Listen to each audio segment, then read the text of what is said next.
Good evening and welcome to the April 22nd meeting of the Livermore City Council. I now call the meeting to order. Let the roll call show that all members of the council are present and accounted for.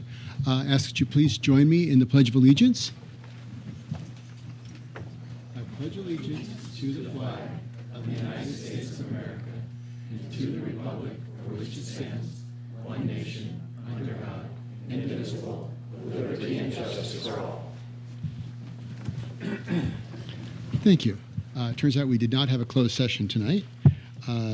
So just to give everybody a heads up, 4.03, which was the resolution accepting permanent maintenance and releases the security for the 2018 streets resurfacing, has been removed from the agenda. And 5.03, which is the submission of the fiscal year 2019-20 action plan for the CDBG Community Development Block Grants. That is also going to be continued to May 13th. So if you're waiting for those two items, you can leave now. Otherwise, stay with us. Okay, on to proclamations and presentations. First, we have a proclamation proclaiming April 7th to the 13th as National Crime Victims' Rights Week. And I believe we have attorney Annie Esposito here. Oh, there you are. Good to see you, hiding in the back. Whereas in 1974, the Alameda County District Attorney's Office Victim Witness Assistance Program was the first such program to be established in the nation. And since then, the Alameda County District Attorney's Office continues to join forces with victim service providers, criminal justice agencies, and concerned citizens throughout Alameda County and America to raise awareness of victims' rights. And whereas National Crime Victims' Rights Week was established in 1981 as part of an expanding initiative to promote victims' rights and services, and in 1984, Congress passed the Victims of Crime Act, which established the Crime Victims Fund to provide a permanent source of support for crime victim services and compensation. And whereas the Alameda County District Attorney's Office is dedicated to ensuring the rights of crime victims and their families, bridging the gap between law enforcement and the community, and providing services to crime victims recovering from the emotional, psychological, social, and economic impact of crime, regardless of race, gender, religion, nationality, sexual orientation, or gender identity, or immigration status. And whereas by celebrating over 40 years of victim services, the Alameda County District Attorney's Office is a recognized leader in providing outreach and support to underserved populations, including immigrants, urban youth, members of the LGBTQ community, and the disabled. Now, therefore, the City Council of the City of Livermore proclaims April 7th to 13th to be the National Crime Victims' Rights Week in Alameda County, and thanks to the staff at the Alameda County District Attorney's Office for their service and commitment in advancing the cause of justice for crime victims and for building a more just community.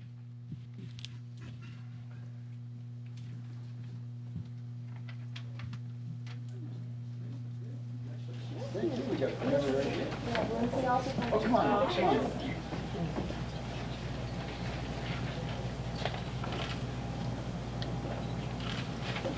Can I see a few words? Sure. Thank you. You don't have to. I just want to thank you. Okay. Okay. Thank you That's very all. much. And I want to give a quick shout out to Go our. ahead and grab the mic. Go ahead. Thank you, Mayor. Thank you, council members. And I just want to give a quick shout out to our Livermore Police Department. They are doing a great job. No argument there. Well, thank you. And this is 2.02 is May as Building Safety Month, and we have our building official Brent Smith will be receiving this. Whereas Building Safety Month is sponsored by the International Code Council to remind the public about the critical role of our community's largely unknown protectors of public safety, our local code officials, who ensure safe, efficient, and livable buildings that are essential to America's prosperity. And whereas confidence in the structural integrity of these buildings that make up the community is achieved through the devotion of the vigilant guardians building safety and fire prevention officials, architects, engineers, builders, tradespeople, design professionals, laborers, plumbers, and others in the construction industry who work year-round to ensure the safe construction of buildings. And whereas these guardians are dedicated members of the International Code Council, a U.S.-based organization that brings together local, state, and federal officials that are experts in the built environment to create and implement the highest quality codes to protect us in the buildings where we live, learn, work, and play. And whereas no code, no confidence, the theme for Building Safety Month 2019 encourages all Americans to raise awareness of the importance of safe and resilient construction, fire prevention, disaster mitigation, and the development of new technologies in the construction industry. And whereas the City of Livermore recognizes that the implementation of safety codes by local and state agencies has saved lives and protected homes, now therefore the City Council of the City of Livermore proclaims the month of May 2019 as Building Safety Month. So, Mr. Smith.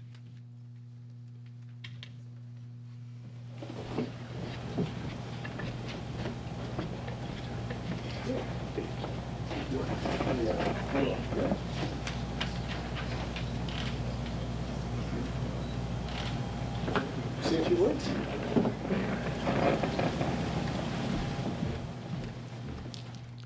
Mayor, City Council, Livermore's had a long tradition of representing Livermore at the local, state, and national level. When it comes to our code development process, we continue that today. It's a good reminder for our residents out there to change your batteries and your smoke detector. If you haven't done that, it's always a good time to do that. And if there's ever a question as to if a project needs a permit or how you would proceed in that process, never hesitate to give us a call, 925-960-4410, and we've got a lot of folks that are happy to help you. Thank you. Thank you.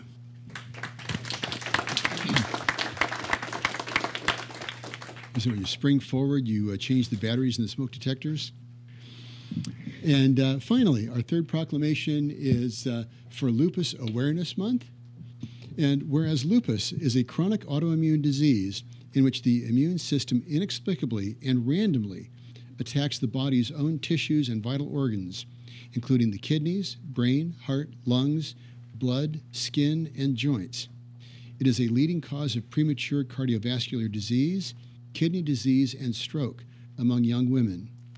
And whereas lupus directly affects 1.5 million people in the United States, each year thousands of people are newly diagnosed with lupus, the majority of whom are young people in the prime of their lives, and 90% are women.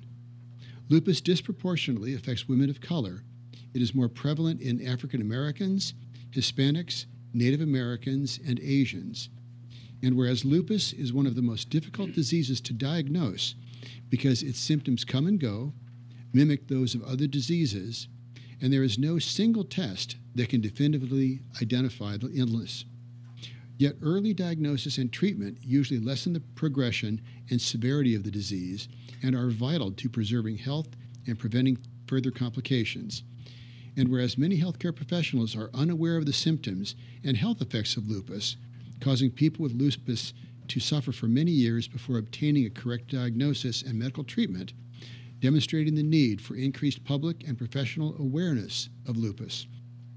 Now, therefore, the City Council of the City of Livermore proclaims May 2019 as Lupus Awareness Month and wishes the Lupus Foundation of Northern California continued success in their core objectives to increase public awareness on lupus and provide hope for a better future for those affected. And we have Shemeka Marty of the Lupus Foundation receiving the proclamation.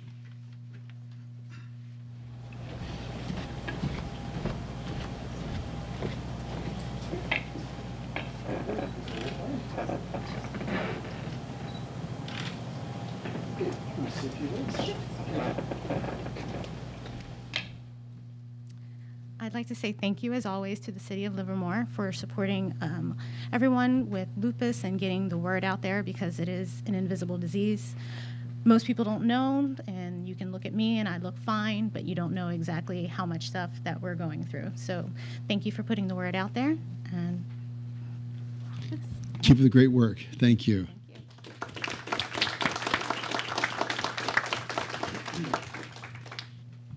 And next we have the Commission for the Arts Annual Update. We have Commissioner Cher Wallard is presenting the update tonight. Lots of great work going on. So I really love the new sculptures in the downtown. That's so much fun. Great, great. Mr. Mayor, council members, thank you for the opportunity to provide this update from the Commission for the Arts. Our chairperson, Monia Lane, could not make it today, and so she asked me to stand in. We know that you share our belief that public art helps make Livermore the unique and vibrant community that it is, enriching the lives of our residents and attracting visitors from around the world.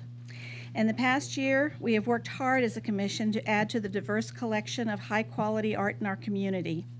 We are very excited to have approved wonderful projects brought to us by various developers, to have funded new and ongoing programs by local art and cultural groups, to have supported artistic projects and programs initiated by others, including the Beautification Committee, the Stockmen's Association, the Planning Division, the Historical Society, the schools, et cetera, as well as to approve other projects, art projects that we have brought into being for the community. In addition, we are working with a number of very generous Livermore residents who are choosing to become patrons of the arts by donating sculptures to our wonderful city.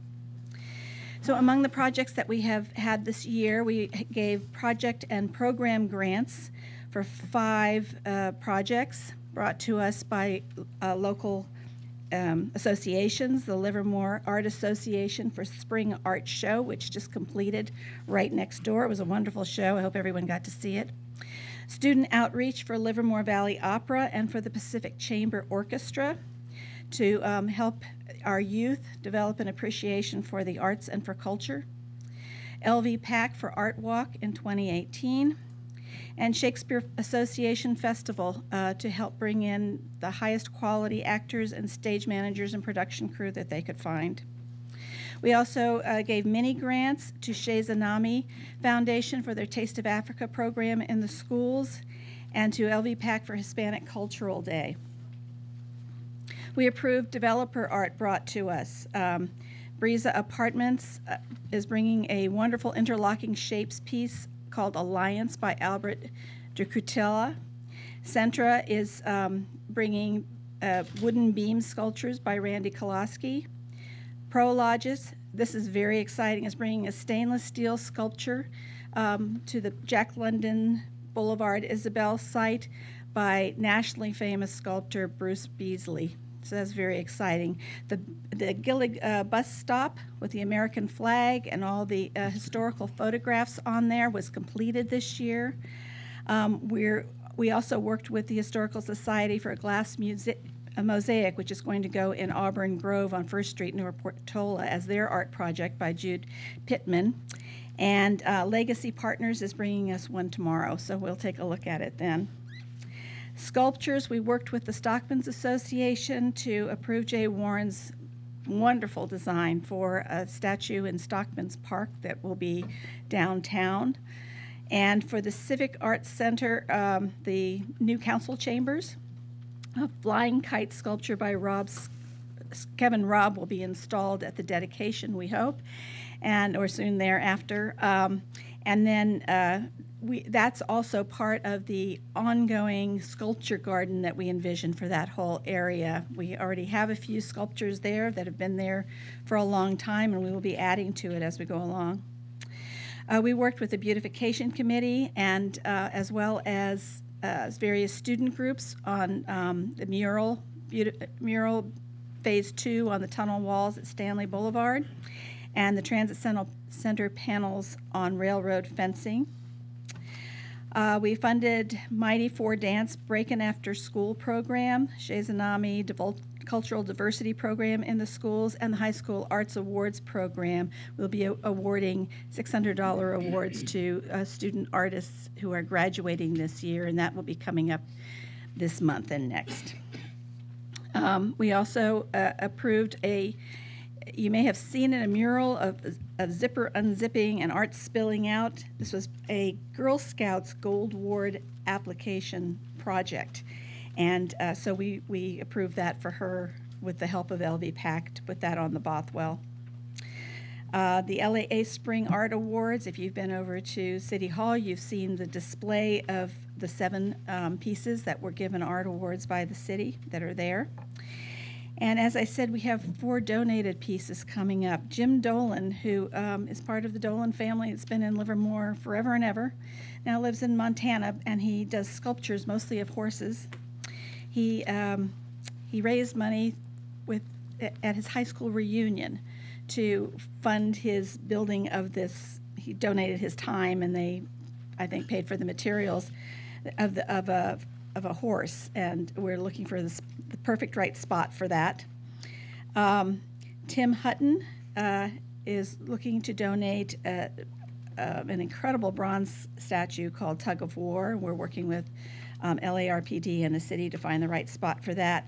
Linda Tinney's mother was a longtime resident of Livermore and a sculptor, and she is donating a bronze indoor sculpture of a bull. It's only about this large, and it will go in the city's collection at City Hall.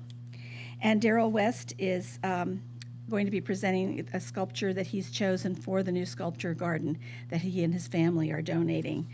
Really wonderful. We hope that continues as we go along. During the coming year, we plan to update the Livermore Cultural Arts Plan to better reflect our current path. And we still hope to recruit more commissioners. We do have 2 openings. We'd like to see some more young people, some more diversity, greater representation of the community on the commission. If there's anyone here with an interest in the arts, let us know. And then anyone is welcome to come to any of our meetings. We meet at 4 o'clock on the 4th Tuesday of each month at the Civic Center Library, and you can see us in action there. Great. Excellent. Any questions? The LAA show is great. The caliber of art that we have here truly is remarkable. And anybody that hasn't gotten a close look at that Gillig bus stop, the stripes are the history of labor in the valley. So it really is a remarkable piece. And I think it's important to allow people to participate in art every day because it contributes to their quality of life and for the whole community. So it's great. Couldn't agree more. Well, thank you very much. Thank you. That's what I was going to say as well. That thank you for what you do, and it does help improve the way we feel around here. Thank you. I would add to that, and what I would love is as things increase, projects increase, sculptures increase, murals. I'm losing track. One of the things I really enjoyed about Key to the City was getting a list of all that we had. I would love to see some way to communicate that to more than the people sitting here. So there is a map on the city website, and there are barcodes on many of the art pieces. We are envisioning putting them on all of them so that people, as they walk around town and they see an art piece, they can just go to their phone and check How it about out a and treasure find out hunt? more information. That's been spoken about. But I will pass along that suggestion. Yes. Well, great. Thank you so much. Thank you.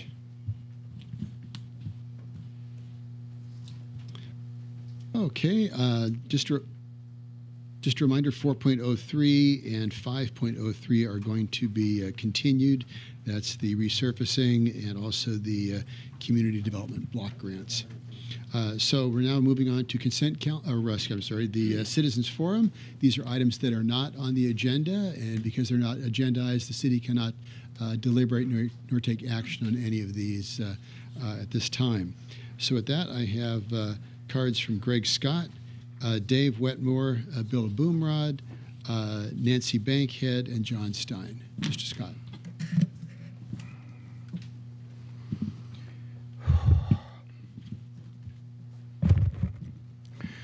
I am Greg Scott. I speak on homelessness. The United Nations General Assembly at its 183rd session in Paris, France at the Palais des Chalots adopted the Universal Declaration of Human Rights on December 10th, 1948. In the Patriarchy of the Era, Article 25, Section 1 of the Universal Declaration of Human Rights states, quote, everyone has the right to a standard of living adequate for health and well-being of himself and of his family, including food, clothing, housing, and medical care, and necessary social services, and the right to security in the event of unemployment, sickness, disability, widowhood, old age, or other lack of livelihood in circumstances beyond his control, unquote. The 2018 point-in-time count for the number of homeless in 2017 in Livermore is 243. The median household income in Livermore is around $109,000 per year. That 243 homeless is part of over 5,600 homeless in Alameda County. Alameda County has the 6th highest per capita income of California's 58 counties. The county of Alameda spends over $105 million on homelessness. 243 homeless in Livermore by count is part of the 28,200 homeless by count in the 9-county Bay Area. This is the 3rd highest homeless count of any metropolitan area in the nation after New York City and Los Angeles. The Bay Area has the 2nd highest count of unsheltered homeless in the nation after Los Angeles. The city of New York is the only city in the United States to require that homeless be sheltered by law. Not a personal attack. However, I take exception to Councilwoman Monroe's comment of, quote, we are doing the best we can, unquote, in regard to homelessness at the last Livermore City Council meeting. I first spoke in these chambers on homelessness in September of 2017. I then asked the question, quote, where do we expect the homeless to go, unquote. Today, a year and a half later, I asked the same question, where do we expect the homeless to go?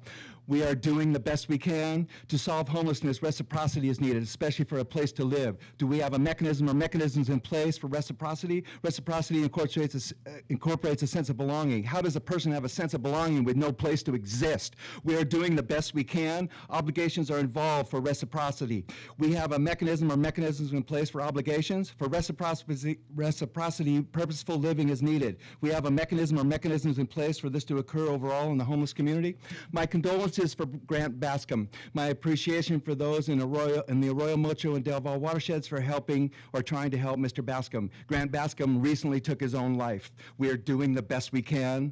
In the Livermore Sun of late last May, I found my homeless friend Carl Fainer writhing face down on the ground. What a mess. I wish you could have been there to witness it, Councilwoman Monroe. Perhaps then I may better understand your comment. We are doing the best we can. What did Carl want to do? He wanted to get up and go on with his life. He had less than 90 days to go for Social Security benefits. He wanted to go to his car 30 feet away that he had been living in for over 10 years. He wanted to go to the car seat he had been sleeping on for over 10 years. Mr. Fainer had been violently ill in the vehicle. Lovely. Picture being violently ill in and around a vehicle with no bathroom. I wish you could have witnessed it, Councilwoman Monroe. Then perhaps I'd better understand your comment. We are doing the best we can. Carl Fainer died within 80 hours after I found him. We need to do better than this. Thank you, Mr. Scott. And it was, as I said, we are following this very closely. We have staff that's working on this. And it was recently in the front page of the Times that the cost of housing the homeless in the Bay Area is $12 billion, $350 million a year for services. That's over 100 times the budget of the city of Livermore. So yes, this is a huge problem, and it's a regional problem. And we will continue to collaborate with the other agencies until we find a solution. So thank you for speaking tonight. Dave Wetmore, Bill Boomrod, Nancy Bankhead, and John Stein. Good evening, Mr. Mayor, City Council, City staff. My name's Dave Wetmore, and I'm joined this evening with by Bill Boomrad. We're both volunteers with Little League Baseball. There's some good news about baseball this year? There's always good news about baseball. You can wear shorts again and sandals. That's a really great thing. Here tonight, just to give you some updates in regards to our event. We're going to be launching a brand new website. www.lliws.org is our site currently, but Little League headquarters out of Williamsport, Pennsylvania is putting together a brand new website so we'll all look the same on all 7 World Series. For those of you that do not know what we do or what the World Series is about, we're the next age after Williamsport, which is 13 years old. We have 12 teams that come into us. This year they'll be coming in on Friday, July the 26th. Games start on Sunday, July the 28th. They conclude on Sunday, August the 4th. The first 5 years was very exciting. We had 11 teams, 5 international, 6 USA. Championship game was on ESPN. Last year, we went to 12 teams, 6 international, 6 USA, with the addition of Australia. The regional champion from Australia came in. This year, we will have 12 teams again. In the 6th year, which was 2018, championship weekend, Saturday and Sunday, were both televised on the ESPN networks. The exciting thing this year will be announced very shortly is that ESPN will be expanding their coverage to start on Sunday, July the 28th, and they will conclude on the championship game on Sunday, August the 4th, which means they'll be in town for 9 days enjoying themselves in the beautiful city of Livermore. As always, we're up here. We chase a lot of money. Little League Baseball flies everybody in here. We house them for the 10 days that they're here. We feed them at the field and at the hotel. We're always looking for sponsors. And anybody interested, whether you're a meal sponsor or a regular sponsor, you can go to our website, and there's forms that you can download. You can contact myself or Bill or Kathleen Mincer, who's stuck back in Texas in lousy weather, and we wish that she was here with us. You can follow all games this year also on ESPN Plus, which will be a real credit for everybody because not everybody can get ESPN at the office, but you certainly can stream items on your computer. Not that I'm saying to do that at work, but it'd be a little easier to access it. That's basically it. We wanted to just give you an update. We'll be back before it all starts, but we're hard at work and trying to get the field all ready and get ready to welcome the 12 teams that are going to be coming into town. I'd like to congratulate you guys. You guys did a tremendous job on that field. And Bill, working behind the grill there, is an awesome job. And so what's the best way if somebody really gets excited about having the kids out there, loving the game, what's the best way to get in touch with you to sponsor? Well, at www.lliws.org, there is a tab for sponsors. And LLIWS.org. And there's a number of sponsors, whether you wanted to be a meal sponsor. That's where we have to feed our players. And we do have 14 visiting umpires that come in. They pay their own transportation to come into us. And they don't get paid for that. They don't get paid for that. They fly themselves in. The love of the game. And some of them have been waiting around 15, 20 years. We do have an umpire coming, the furthest coming this year to us, one from Germany and one from the Philippines. Wow. So they're excited. They bring their families, and usually they're front end and back end. So they like to spend money. They eat well, and they hydrate. They hydrate very well also. From what I can see, I don't have time for that. But on our website we do then regular sponsors, whether you want to be in our program as a program sponsor. But the larger part is our larger sponsorships that if you want to pay enough, you get out on the fence, and chance of ESPN putting you out. Last year we were viewed in 140 countries, so that goes a long ways. Great. And sorry for running over. 45,000 people last time?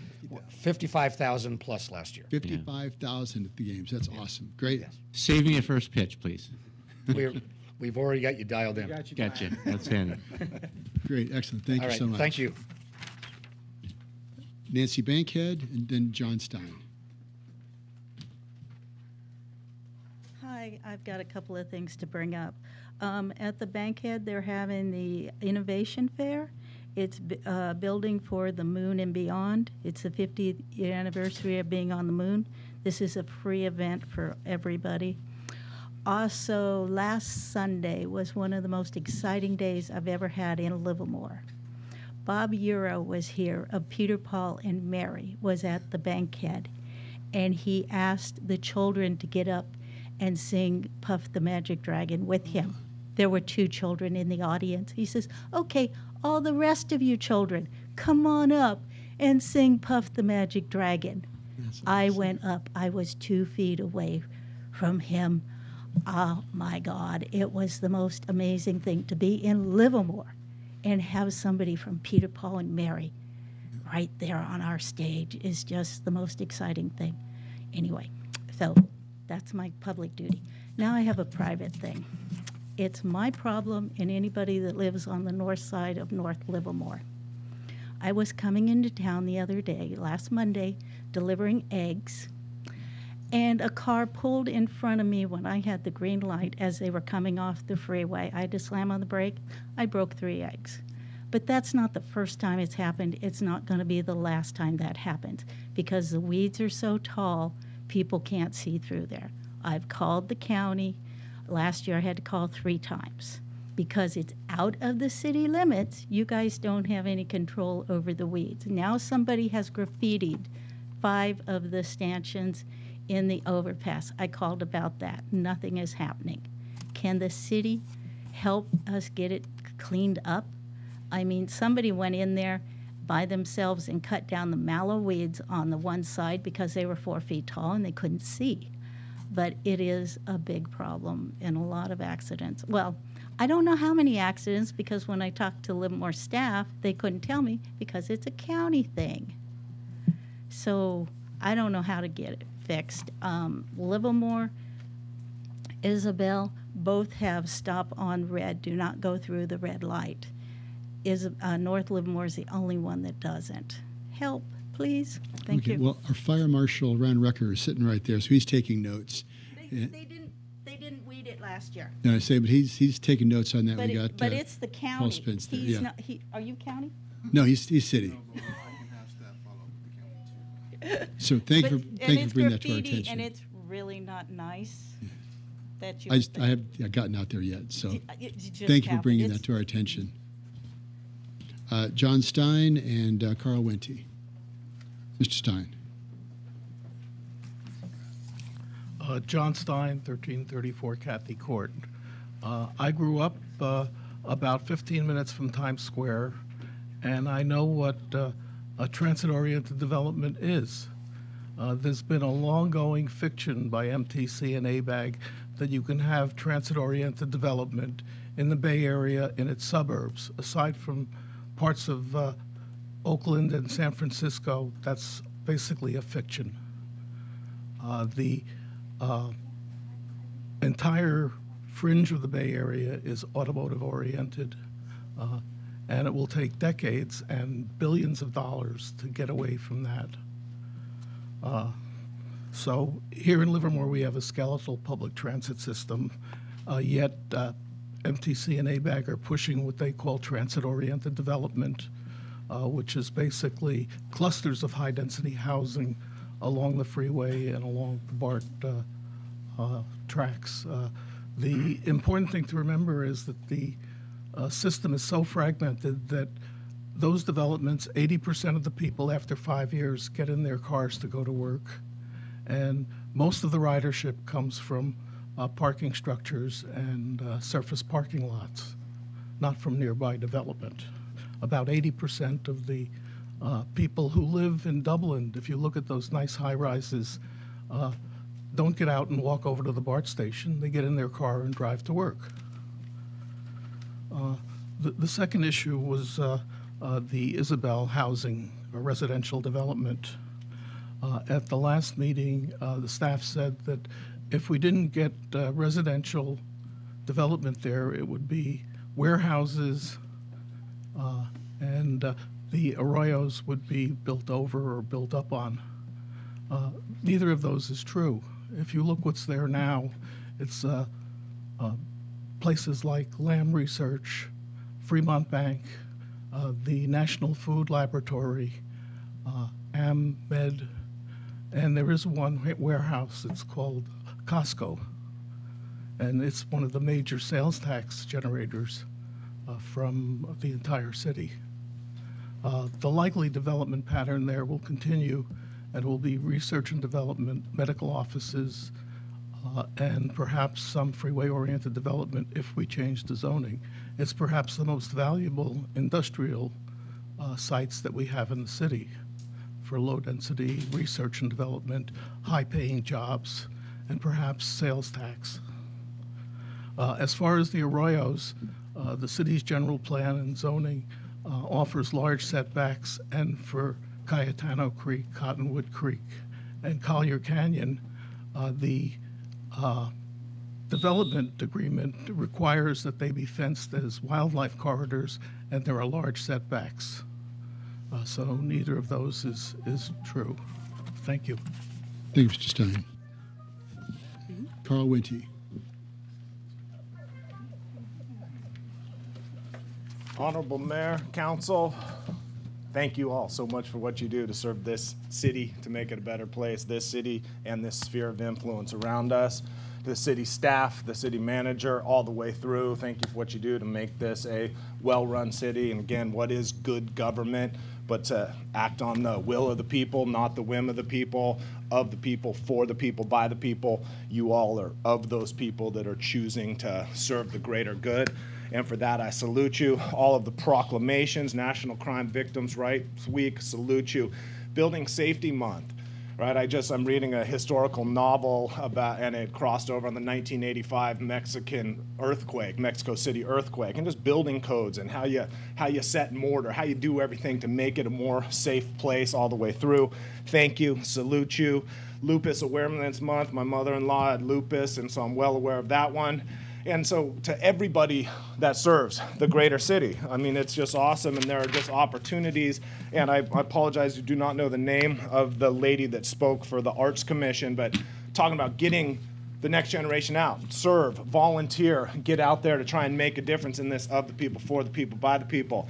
I go down little rat holes of studying city government, Airport Commission, Beautification Commission, Commission for the Arts Alive, their master plan, which was last dusted off in 2007. I'm so excited that that's continued to be dusted off. Historic Preservation Commission, Library Board of Trustees, the Planning Commission, the Youth Advisory Commission, the Active Transportation Plan Advisory Commission, Community Asset Management Committee, Alameda County Transportation Committee, and the subcommittees of bike and pedestrian and paratransit planning and the likes. There are lots of opportunities to be part of the community and sort of step out and make this world a better place. And on that, I encourage staff to continue to think, and I have spoken with Sarah on this subject and just the various subjects as she takes meetings with me and educates through, but to continue to think about that outreach that gets to my generations and those that are younger than me about these opportunities to get it done, right? I mean, where's my generation looking at stuff and others so they can be part of it and lean in? Of course, it's incumbent upon them and us to lean in and do it ourselves, but hopefully we continue to think about that outreach and how we can, get people involved in this phenomenal system that we have, this phenomenal democratic republic that we have. As always, those that put on a vest to go to work, salute you. Anybody in uniform wearing a badge, public safety, thank you all so much for what you do. And, good government is of the people, for the people, by the people, and that only happens when the people step forward. And the most dangerous thing to a representative democratic republic is inert citizenry. So may we all stand up to serve to make this world a better place. Thank you. Thank you, Mr. Wente. All right, moving on to the consent calendar. As I said, 4.03 is going to be continued. I have one card for 4.01. Does anybody wish to have any item pulled for comment or question? Okay. Mr. Wente, 4.01.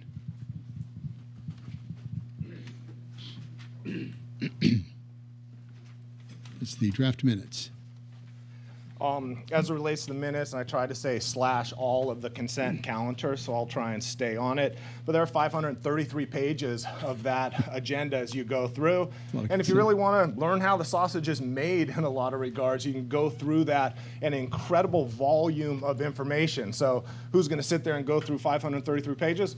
Some of y'all, right? I get that. I'm not saying right, but who besides those are the elected officials and the likes? But people are doing it, and people are out there. So I applaud so much those people that come here and speak their truth, speak about making the world a better place. I applaud Mr. Stein. I applaud Mrs. Bankhead. Thank you all so much. Mr. Greg Scott, trying to make the world a better place with action, not just words of future action that's going to happen, but action right here, right now. As always, we should be careful with our words and what we say until a solution is reached for the homeless issue. No, it'll be an ongoing thing to think there's going to be one solution that ends this at the end of the day. No, but it is a process, and may the process be as swift as possible to serve the humanity of mankind, of those people that are living here within our city limits, within our overarching sphere of influence. And as people of the government, May we always think about how to be as efficient as possible in terms of the intergovernmental agencies and the likes. Who sprays weeds out there that are a danger? Who's responsible? All of these things working together to focus on safety, focus on community, focus on making the world a better place. As I know that you all do so much, again, thank you for your service. Thank you, city staff. Thank you to those in uniform. Well, thank you. With that, I'm going to close the consent calendar. Do I have a motion for the consent calendar? So I'll move that. Moved by Councilmember Coomber. Second. Seconded by Vice Mayor Carling. Any discussion on the motion? All in favor? Aye. Any opposed? Passed unanimously. Thank you. On to the public hearings, 5.01. This is we were just talking about weeds. So, Mr. Rucker, the Fire Hazard Abatement Program. Absolutely. Good evening, Honorable Mayor and Council. Brian Rucker, Fire Marshal for the Livermore Pleasanton Fire Department. On March 11, 2019, the Council adopted Resolution 219-22, declaring existing conditions of growing weeds, accumulated refuse, rubbish, or dirt on private property, streets, parkways, and sidewalks adjacent to each parcel of real property are a public nuisance and should be abated. Parcel owners have been advised to abate weeds and debris which constitute fire hazards. Abatement standards have been mailed to owners or posted conspicuously on their property in cases where mailing addresses were insufficient. Property owners can avoid enforcement by completing abatement work in accordance with guidelines or protest the need to abate hazards at this public hearing. Staff recommends that the City Council consider any and all protests, and if Council finds it appropriate, adopt a resolution overruling protests and direct staff to proceed with necessary weed abatement on all parcels requiring abatement. Staff's available for questions. Any questions? Okay, with that, I'm going to open the public hearing. Did anybody wish to speak on the item? I have no cards, so with that, I'm going to close the public hearing and bring it back to the council. Is there a motion from the council? Moved by Councilmember Warner. Second. Seconded by Vice Mayor Carling. Any further discussion on the motion? All in favor? Aye. Aye. Any opposed? That passed unanimously. Thank you very much. So now we move on to 5.02. This is the hearing to consider a request for the development of 44 residential units on a vacant 32-acre parcel. This is the Garaventa Hills parcel.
Okay, thank you, Mayor Marchand, members of the council. Good evening. My name's Steve Stewart. I'm your planning manager, and I'm joined up here at the desk by Turhan Sonmez, one of our associate planners, the project planner who inherited this project, or volunteered to inherit it back when we passed that on. Also, engineering specialist on my right, Mike Pato, and then our environmental consultant from Lamphere Gregory Associates is Rebecca Ald. So before we get started a little bit, I'm going to provide a brief history of the site. And before we do that, I did want to note that the proposal before you this evening is the result and the response to a lot of comments and suggestions and recommendations from a lot of folks in this room, including the Save Our Garaventa Hill group, nearby neighbors, our federal and state resource agencies, the Livermore Area Recreation and Park District, City Council, and staff.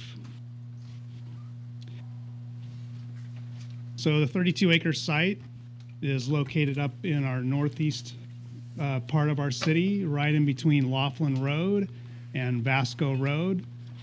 The Altamont Creek Elementary and Altamont Creek Park are directly south across Altamont Creek from the project site. Can you move that, Justine? And this site's the last undeveloped parcel that's part of the Marilissa development out there. So the site does have an extensive land use history and was part of in the early 90s as part of the Marilissa development plan for just under 400 units in the area. You can see the project outlined here at the time had sort of a loop road around the knolls with some larger estate lots on top. In the mid-90s, the City Council approved the subdivision that created the residential development around the project site, also the school site and the park site, in addition to the Garaventa Wetlands Preserve parcel. And at this time, the property was designated as a remainder during that development. It would just be developed in the future, but at that time it was noted that some of the density allocated to this parcel was transferred off to the site and used in the other development, but that 76 units would remain available as part of the overall density transfer for that overall project.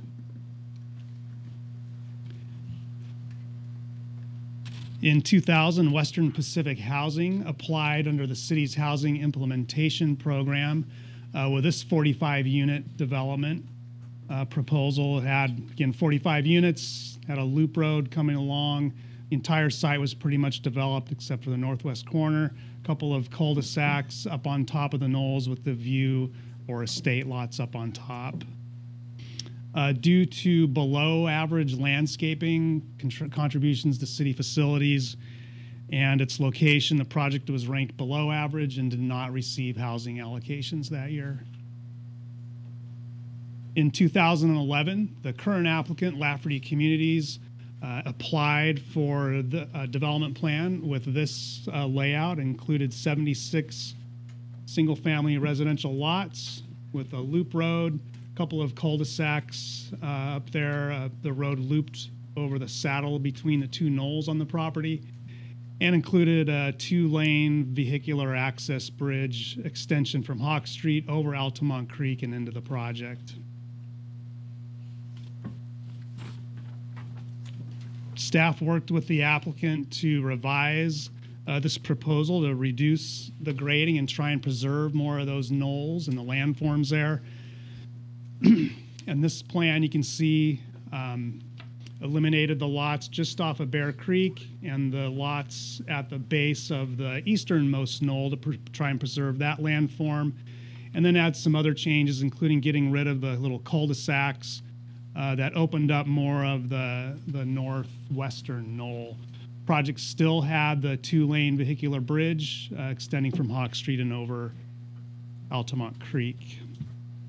So based on public feedback, including those at a public hearing at the Planning Commission for the draft environmental impact report, the applicant made revisions to that project, and you can see that on the screen.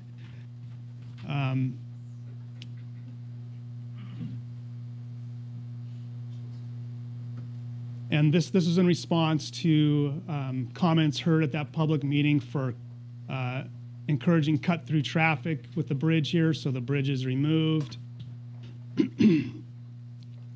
And again,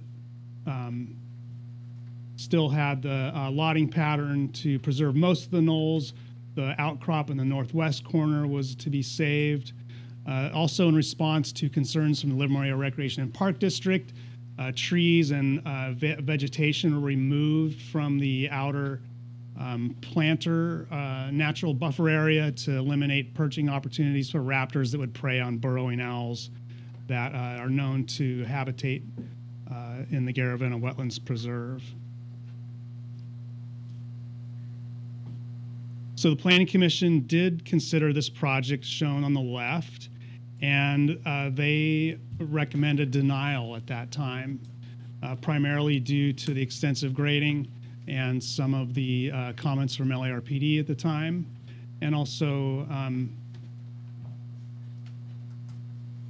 from comments taken during that environmental impact hearing. So in 2015, the applicant went back to the drawing board and revised the project again, primarily to reduce grading.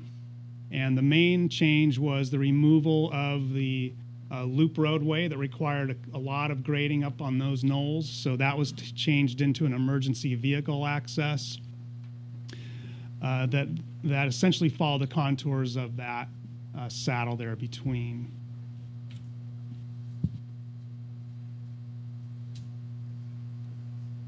So rather than proceed to the City Council with a recommendation for denial, the applicant did make these changes to the site plan. Again, you'll note now that the bridge is no longer part of the proposal, again, in response to some of the comments from the neighborhood and the surrounding developed residential about cut-through traffic.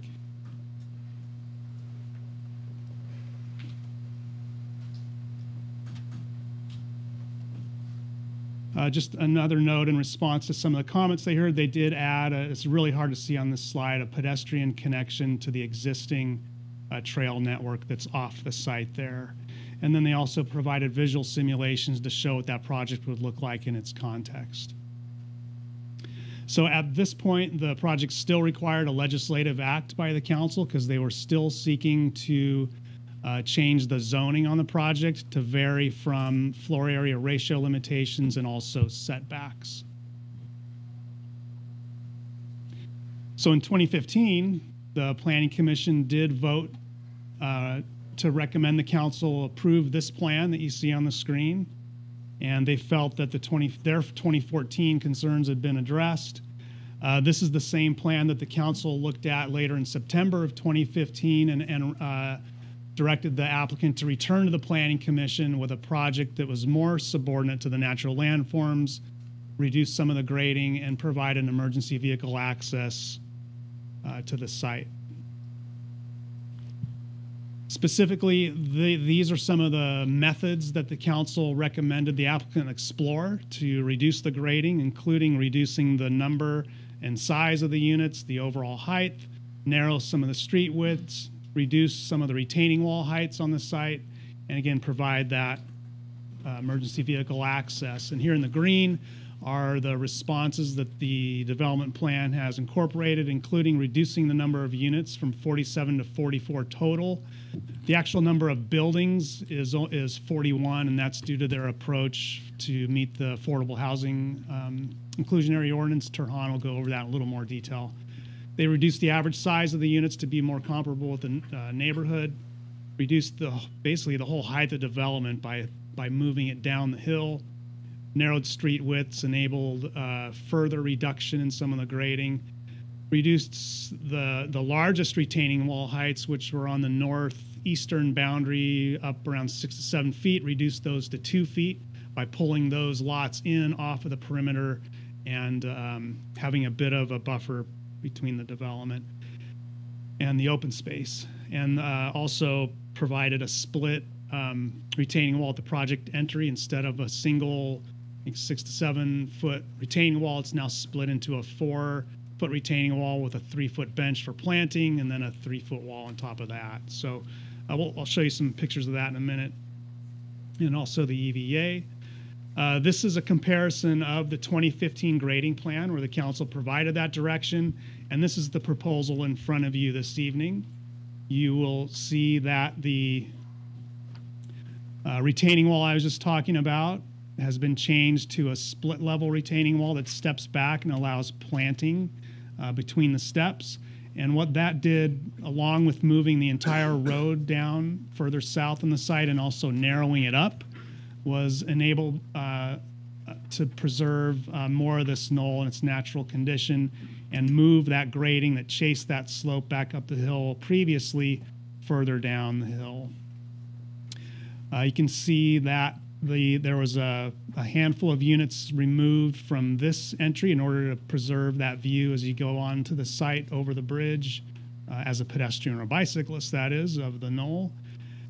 A couple units up here in the corner were eliminated, and then a 20-foot wide emergency vehicle access only bridge with pedestrian and bicycle access is provided at the Huck Street extension. And with that, I'll turn it over to Turhan. I'll walk you through some more of the project details.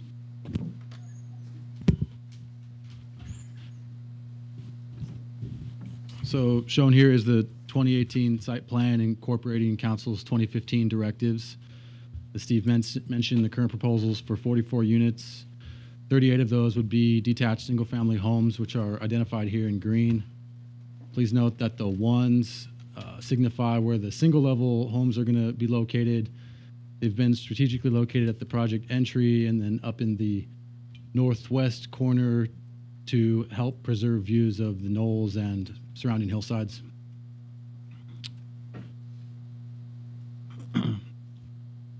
Steve mentioned the project also proposes duets. They're shown here in yellow. These units would partially satisfy the city's inclusionary housing requirement, and the remainder of the requirement would be satisfied by a cash payment equivalent to the additional 3.15 affordable units required. This method is consistent with what the city's done before for other projects that include the Orchid Ranch and the Grove subdivisions. Shown here in blue is the bike, pedestrian, and EVA bridge at Hawk Street. And as Steve mentioned, due in large part to community, staff, and agency input over the years, the knolls and rock outcroppings will remain undeveloped with public access trails. Those are shown here in red, and the orange squiggly sections identify where portions of the trail would be ADA improved.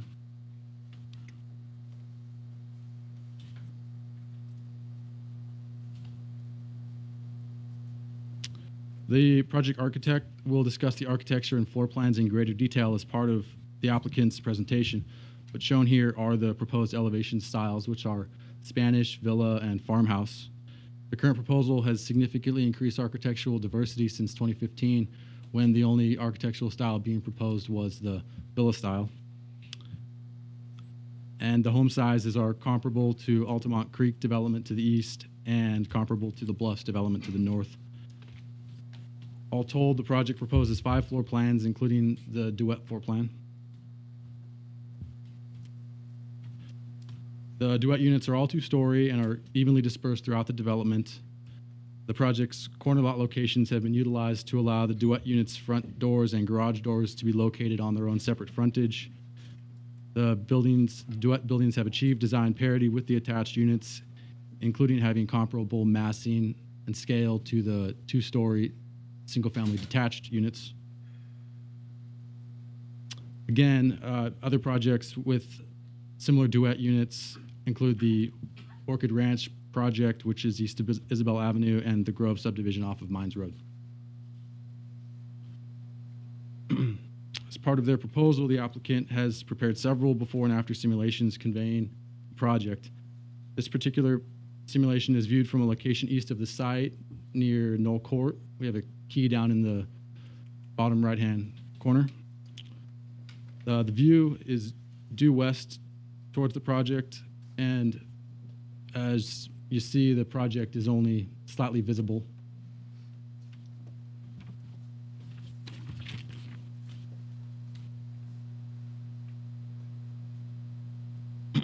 This photo sim is viewed from a location a few hundred feet east of the previous slide location and has a different orientation. It's more northwest facing. The Planning Commission back in December did request additional photo simulations, and this vantage provides a view around the southeastern knoll. This view is from the western terminus of Bear Creek Drive, where access to the project is proposed. Steve mentioned the retaining wall on the right-hand side that steps back and provides plantings to be less visually impactful.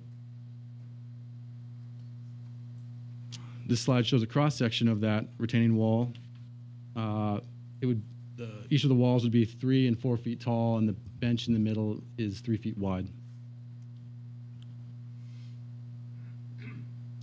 This view is from the sports fields at Altamont Creek School, looking north towards the project. From this perspective, you can see the bridge and 1 or 2 units to the left, to the west side.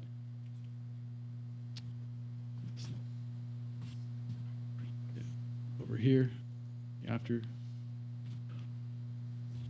With previous versions of this project, units were significantly more visible in this view.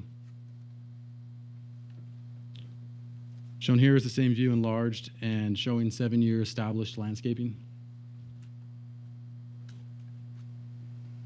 This view is from the northern terminus of Hawk Street, where the bridge is proposed.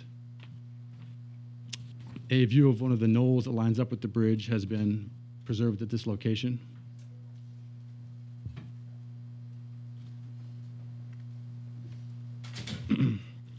This photo simulation is viewed from Vasco Road, looking east to the project site. The proposed project is visible in the foreground, with the ridge lines of the preserved knolls visible behind the proposed units. Here's the same view, again enlarged and with 7-year established landscaping. Note here the absence of trees in response to the Park District's concerns with providing trees in the natural buffers.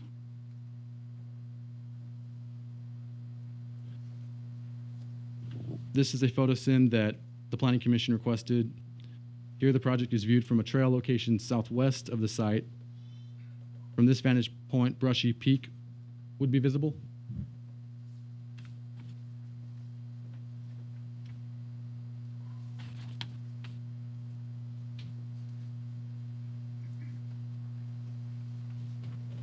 This photo sim is from the same location as the previous slide, but the orientation is more east-facing to provide a slightly different view. The trail where the photo is taken from is adjacent to existing homes. So in this vantage point, you see some existing development. This is a rear yard fence that you see in the right-hand side.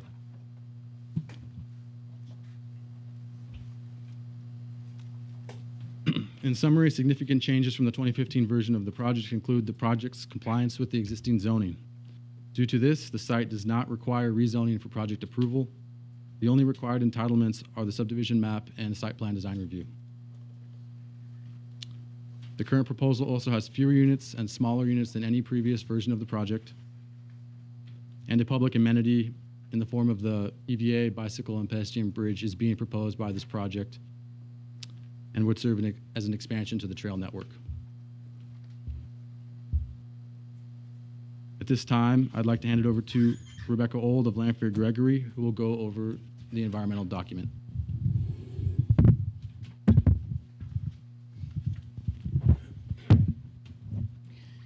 Thank you and good evening. As noted, my name is Rebecca Auld with Lanphier Gregory, primary report preparer for the environmental documentation. I'm just going to summarize briefly today what we did for the analysis and what the conclusions were, and then I'll be available if there's any technical questions. So knowing that there were environmental concerns related to this site and project, we did complete an Environmental Impact Report, or EIR, covering all environmental topic areas under the California Environmental Quality Act, or CEQA. Through that analysis, we found that there were no impacts that would remain significant following mitigation, so nothing would be unavoidable. Instead, the 21 potentially significant impacts that we identified were able to be reduced to a level below significance thresholds through the implementation of mitigation measures. All other topic areas had either no impacts or impacts that were already below significance thresholds. So let's go over briefly what those are. First, some topic areas had impacts below significance thresholds. This was in aesthetics or visual, land use, services, utilities, and noise. I'm not going to talk about those since there weren't any significant impacts unless there's questions later. A couple other topic areas had some impacts that could be mitigated through the implementation of standard mitigation that apply to most projects. This included for emissions, mitigation requiring compliance with the city's greenhouse gas reduction plan, increased energy efficiency, best management practices to reduce construction emissions. And then while there are no known cultural resources on the site, mitigation would require a plan for unexpected discovery and the appropriate handling in that event. So other detailed analysis required some project-specific mitigation to be implemented. I'm going to go over these in more detail. So first up, wetlands. There are a lot of wetlands in the area, but almost none on the development area of the project itself. That tiny little orange circle there is, in fact, the wetlands within the subdivision area. It actually looks like a little hole somebody dug with a shovel. It's 0.004 acres. However, it does qualify based on its characteristics as wetlands, so mitigation requires appropriate coordination and replacement through regulatory agencies. So this is the biological slide. There's a good amount of natural areas in the vicinity, and those areas host some sensitive species and habitats. We did numerous biological surveys and studies, and this is one of the many figures from those. This is just an example of those figures. It shows known occurrences of certain sensitive species. In this case, it's California red-legged frog and California tiger salamander. And it shows those known occurrences throughout the area, but not actually on the project site. And indeed, when we had our biologists go out to the site, they also did not find any individuals of those sensitive species. However, they noted that the site could be used as supportive habitat for a number of those species. And therefore, mitigation was applied as if those species were found, because it could be used that way even though they were not.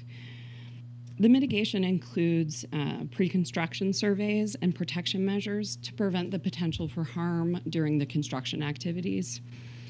And then also coordination with regulatory agencies for off-site habitat protection to compensate for the potential habitat loss represented by development of the site. And that off-site habitat protection would meet or exceed the recommended mitigation ratios of the regulatory agencies. So this slide shows the geological exploration that was performed at the site. All the blue dots are areas that they dug and the numbers trenches that they performed to characterize the soil and subsoil conditions. So quite a bit of discovery happened at the site to make sure that there would not be issues with development of the area. Mitigation includes basically adherence to the geotechnical standards that are appropriate to the specific characters of the site. It includes soil and foundation preparation, slope stability based on those specific characteristics. Oop.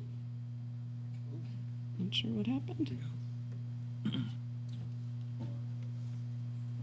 This doesn't seem to want to go back.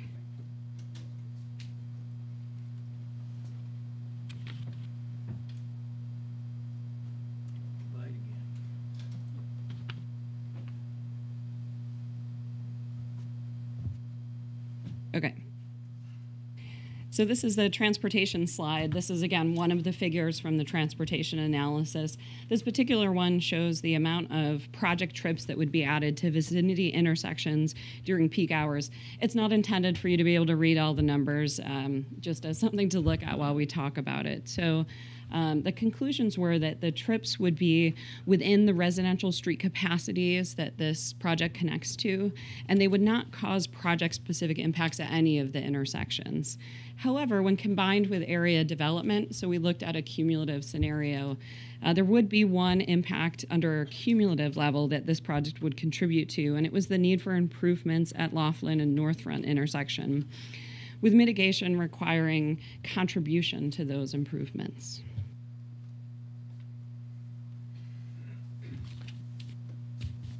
So again, to summarize, despite comprehensive analysis to address the known concerns with development of this project site, we didn't find any impacts that would remain significant after mitigation. All the impacts would be reduced to a level below significance thresholds through the implementation of mitigation. And as was kind of discussed, the project has changed over time. The current project is actually similar to the environmentally superior alternative that was originally identified and analyzed in the draft EIR.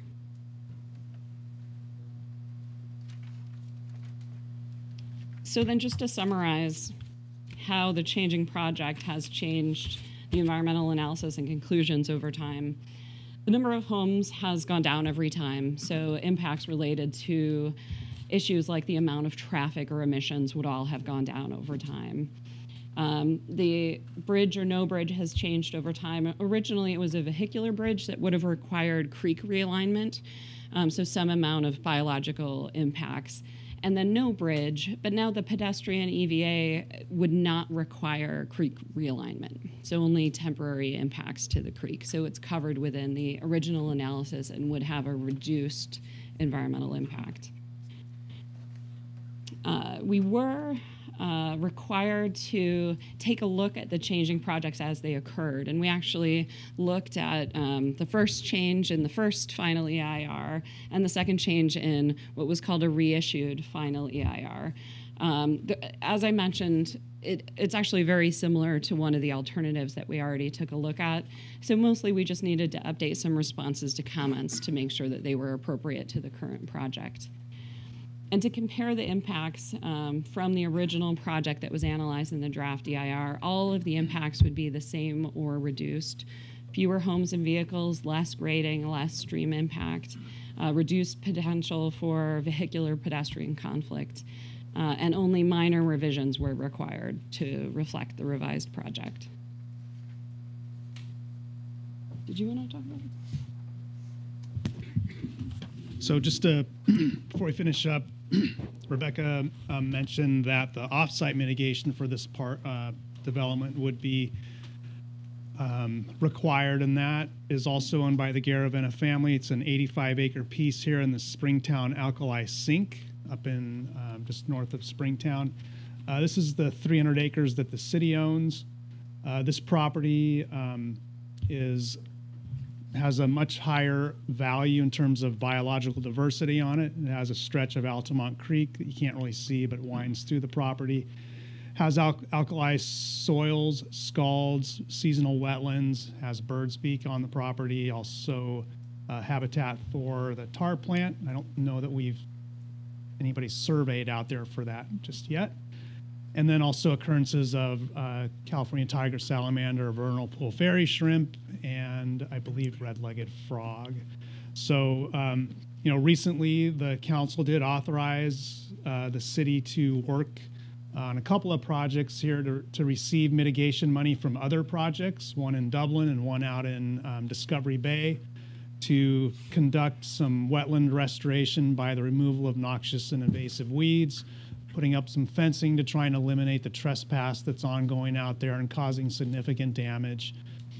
And then also signage to inform the community of the valuable resources out here and also offer an education opportunity. So those are in play currently that the city's working on. We're also in discussions about the entire sink with these property owners. They've built a mitigation project down here for a PG&E transmission line. It actually has birdsbeak all over it now. City owns some more property down here, so if we could get all of that under one easement and one management plan, it might be best for the sink in the long run. That's still some early discussions we have ongoing with an individual. So with that, it's back to Ron for our recommendation. So in conclusion, staff and the Planning Commission recommend the City Council adopt a resolution certifying the environmental document, and after approval of the application, instruct staff to file a notice of determination with the Alameda County Clerk. Staff and Planning Commission also recommend the City Council adopt a resolution approving vesting tentative tract map 8094 as part of subdivision 13001 and site plan design review 13 5, authorizing the allocation of 44 housing implementation program units for the project, and authorizing the applicant to provide 6 duet units as proposed, and to make a cash payment equivalent to 3.15 affordable units to satisfy the inclusionary housing obligation. That concludes staff's presentation. Building material samples have been provided by the applicant on the table. Also, supplemental materials have been provided by staff. These include an April 18 letter from the Planning Division to the Save Our Garaventa Hill group, which responds to various inquiries and concerns expressed by the group. Also included in the supplemental materials is another April 18 letter from the Save Our Garaventa Hill group themselves, which provides comments on the proposed landscaping for council's consideration this evening. In addition to staff's presentation, the applicant has also prepared a presentation. Staff can respond to questions from the City Council now or hold all questions until after the applicant presents. Thank you. And we did have a few words from our City Attorney as well. Okay. And now a few words from our attorney. Good evening, Mayor, members of the City Council. I just wanted to reiterate, it's in the staff report, but I think it's important to reiterate that with respect to this project, that you are acting as a judicial body, not as a legislative body with respect to this particular project. So what you would be doing is looking at the rules and regulations with respect to planning and zoning that apply to this property as it exists, and determining whether or not the project as it's presented meets those requirements, not establishing any new rules or regulations that you would be doing as a legislative body otherwise. Okay, very good. Thank you for the clarification. Okay, let me see. Are there any questions from the council at this point for staff? Vice Mayor Carling. Yes, thanks. Thanks to all of you for the very thorough presentations. I have a question for Ms. Alt about environmental conclusions. The current project's similar to the environmentally superior alternative. What does that mean? Help me understand what that means. So for an environmental analysis in a draft EIR, the preparers are required, along with the city, to consider whether there could be changes to the project that would actually reduce or avoid the impacts that were identified for the project. So if you got rid of the bridge, or if you reduce the number of units, could you substantially reduce the impacts that you had identified? So for this project, we considered, I have to refresh my memory here. Yeah, so this was very similar to the reduced density project, which was also the current general plan allowance alternative, we called it. And that looked at a 47-unit project on the site with reduced impacts related to the bridge itself.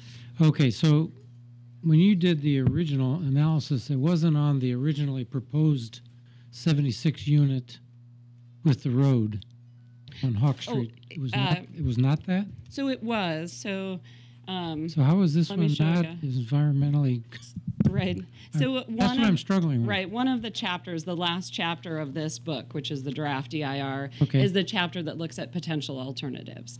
So this amount of the book looked at their proposed 76-unit project with the bridge, and then this part at the end said, how might we reduce impacts of this project through alternatives? CEQA requires, essentially as part of its standards, that you develop and analyze certain very specific alternatives. Sure. One including a no project alternative, and one basically called a environmentally sensitive or superior alternative, and that tries to meet most of the objectives of the project, but with reduced impacts.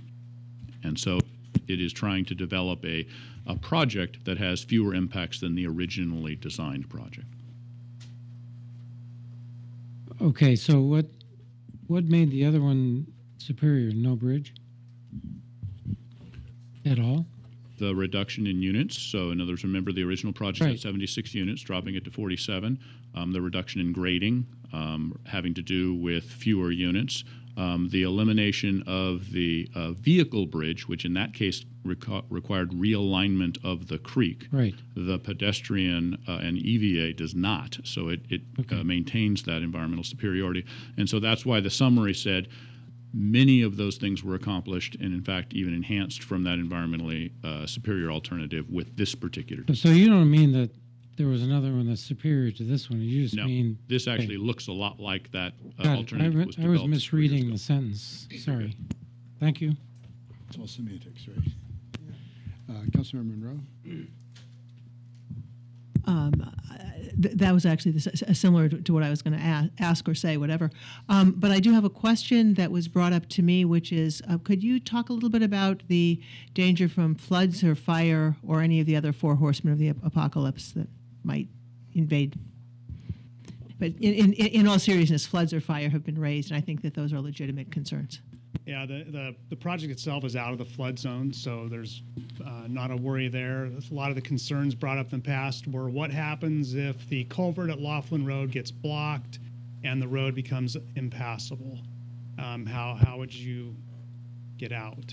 And so that was part of the impetus for the council directing the applicant to look at an emergency vehicle access there. We're in a seismically active region, and so there are fault traces out in the area. You can see as the other development that's been approved out there avoids those in almost a linear fashion. It's very apparent when you look at the aerial photos. And then regarding wildfire, so the project was reviewed by the Livermore Pleasanton Fire Department, and they have reviewed the preliminary hydrant locations, the loading on the street, the widths, the bridge, and all of those satisfy their requirements for battling a fire that might occur out there. Their first priority is to protect the structures, and then look at the hillsides if those are still left. So the concern was raised about the emergency bridge itself in the case of a flood. Could that be washed out? Yeah, the bridge designs has to be above a particular high water mark in a particular flood. If it's 100, 3 feet above the 100-year flood. So it's 3 feet above the 100-year flood level, so that it would not be washed out in a flood event. Unlike the bridge at Laughlin, it is a single span bridge, so there is nothing in the floodway that would actually catch or create an obstacle for floodwaters. So if floodwaters made it essentially through the Laughlin bridge, and that actually is a segment set of culverts there, concrete culverts, they would actually have no problem getting under the EVA. Okay. Any other questions? Okay, you said the applicant had a presentation as well? Sir. Set that up, please. Just the first page for me. That's all I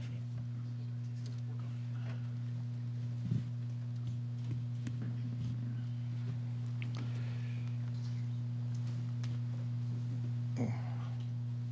How do I get up and down?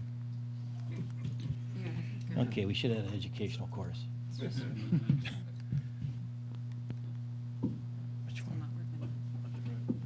There we go. There we go. Yeah. Good evening, Mayor Marchand and the other members of the City Council. My name is Patrick Toohey. I represent Lafferty Communities, the applicant in this on this submittal, this application. We're here tonight with our consulting group. They'll come up and each speak briefly after my thoughts are done, my comments. After September 2015, when we were before this body and received a lot of direction, we took a pause. We wanted to clear our mind, be able to take a fresh look at the project. After kind of focusing on the direction to reduce units, we went back and took a look at the existing underlying zoning, our PD 115. It goes back to the mid-90s, I believe. It's been there for a while. What that zoning does, it simplifies our application. We get rid of a general plan amendment and a rezone. It's a straight tentative map application. What we have to live with there is increased setbacks and a more stringent FAR calculation. So the setbacks helped us reduce our lot count from 47 to 41. And the FAR drove, even with the increased lot sizes, drove the house size down. So just implementing the underlying zoning and eliminating the general plan amendment and the rezone kind of helped us with those two issues. I can appreciate that 47 to 41 isn't perhaps the biggest number you might have been looking for, but there's another way to look at it. I know it's 47 to 44, but if you think about it, we went from 47 to 41, and then we lost 3 additional units for the application of the affordable housing requirements. So in reality, we ended up losing 9 units of market rate housing, over 20% of our last project that was before you. We think that is doing very well compared to what we've had to do on other sites. So in addition to that, we've reduced the grading by 46,000 cubic yards. Staff had a graphic up there that showed you what it would do. By reducing the grading, we've been able to lower the lots, which then provides a better look at the knolls once the homes are built. I'm not going to say it's a significant improvement, but it's anywhere from 2 to 5 feet, depending on your perspective. It also allowed us to reduce the retaining walls, primarily in the northeast corner and along Bear Creek Drive. One of the comments we received in the prior public hearings is that the big scarp or grading along the Bear Creek Drive wasn't adequate. It was inadequate. So with the privatization of the roads, meaning an HOA will now care for those and they won't be public roads, i.e. city maintained, we were able to shrink that roadway up by eliminating parking. Then by splitting the retaining wall that the staff's already talked about, we were able to eliminate a big face of a wall, put a 3-foot planting area between it, and thereby reduce the big grading on the south face of the east knoll.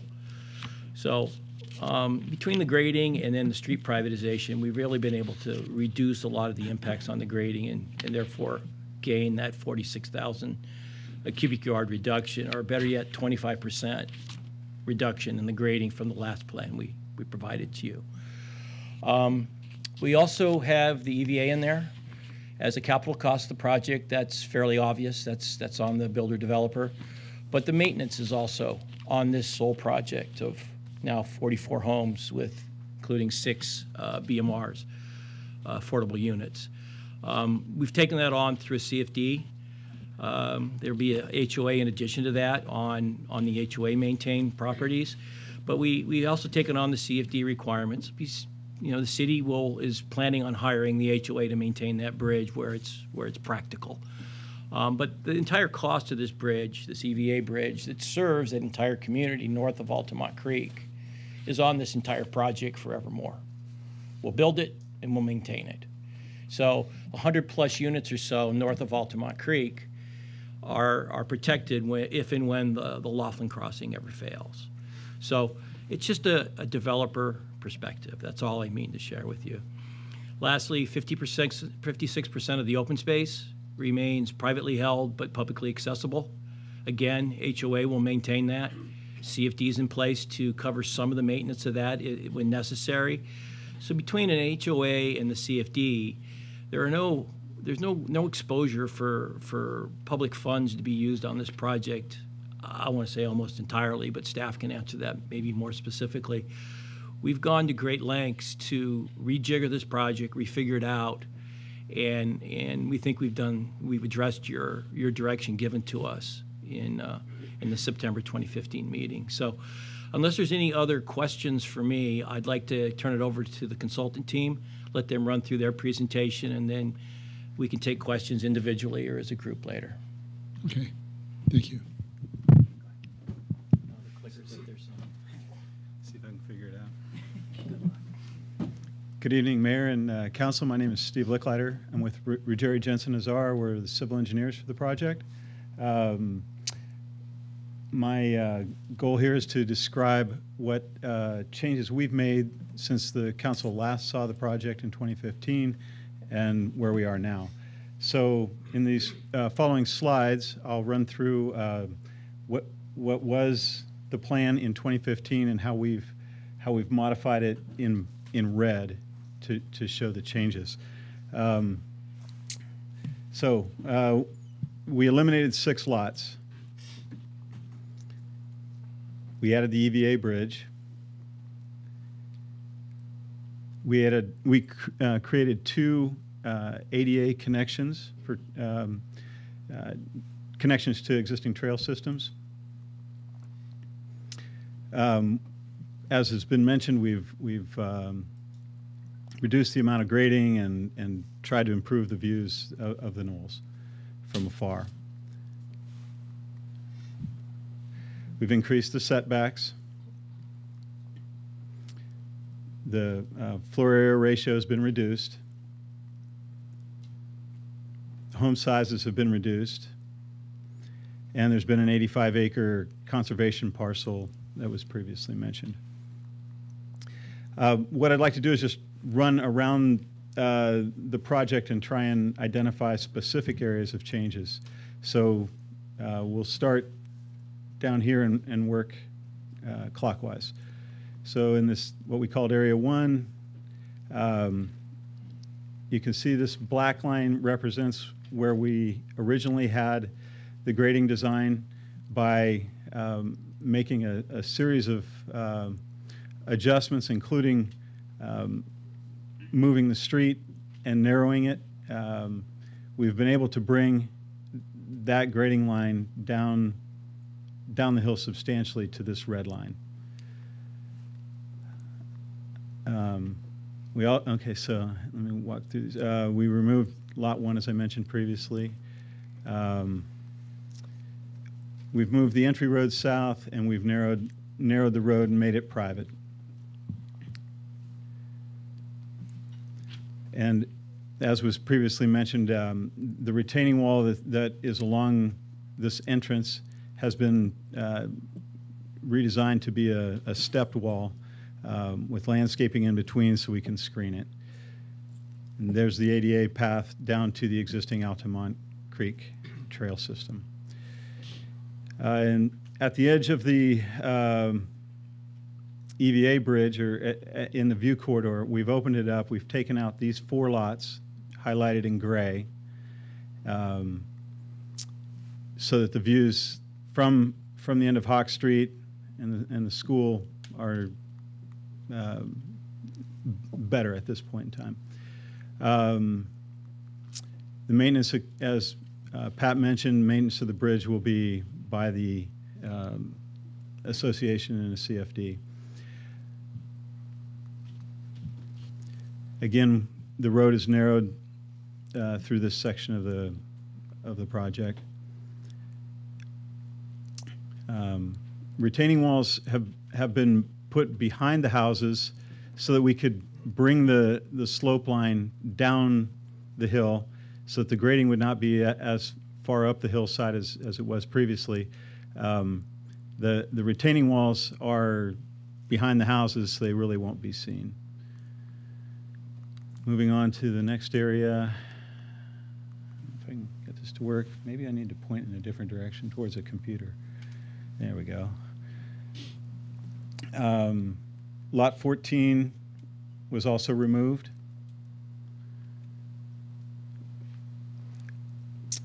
The road again is narrowed.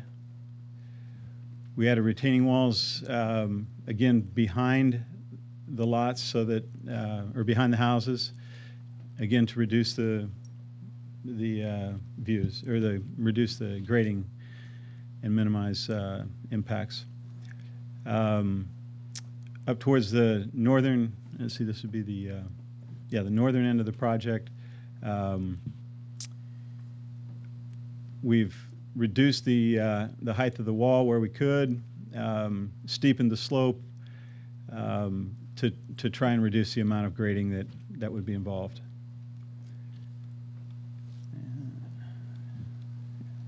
There we go.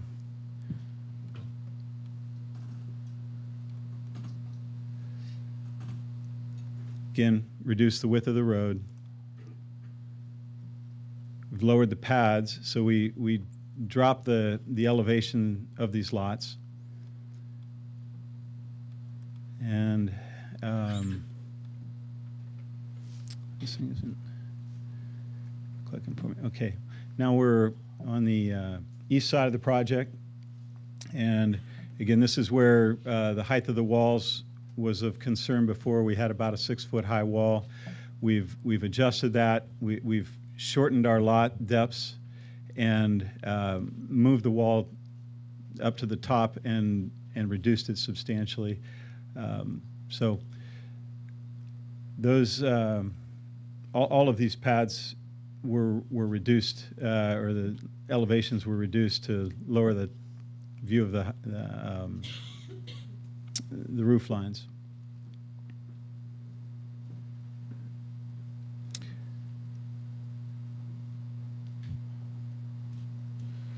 And we've pulled the back lot line in. It used to match out to the boundary of the property. There's now some open space in between the boundary and the back of the lots. This shows the changes in the setbacks and how where they've increased from 15 to 25 and from 12 to 15 in the front, with an average side yard going from 7 to 10. This shows the relationship of the conservation land relative to the project site.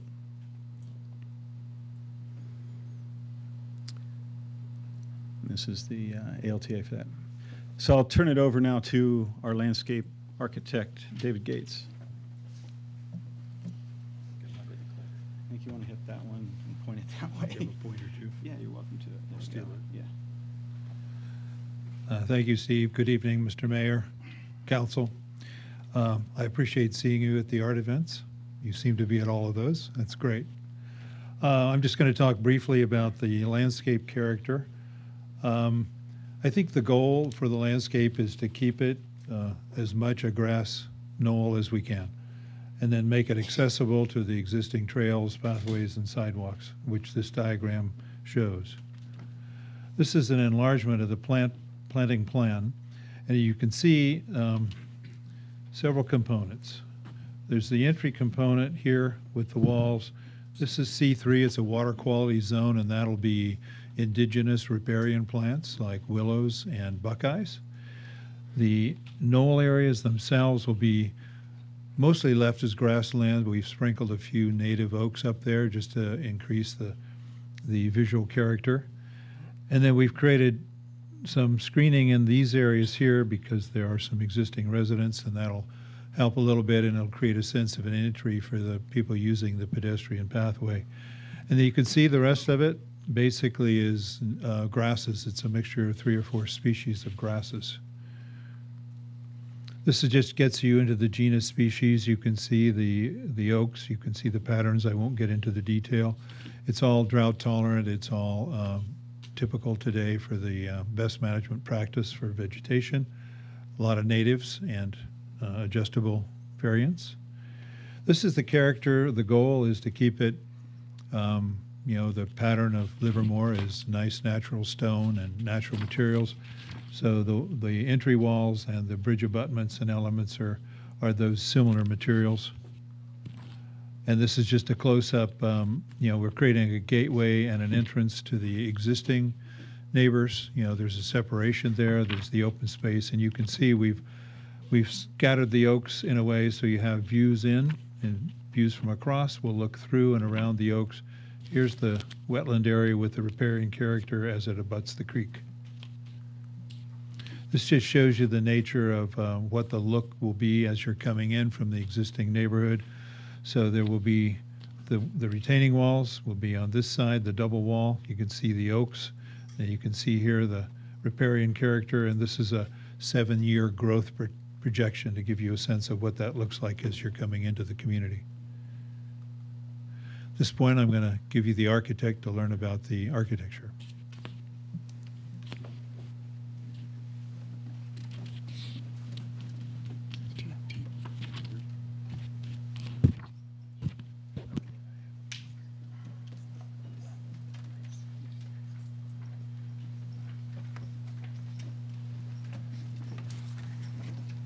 Good evening, Mayor and council members. I'm with Mark Rutherford with William Hesmolch Architects, the architect for the project.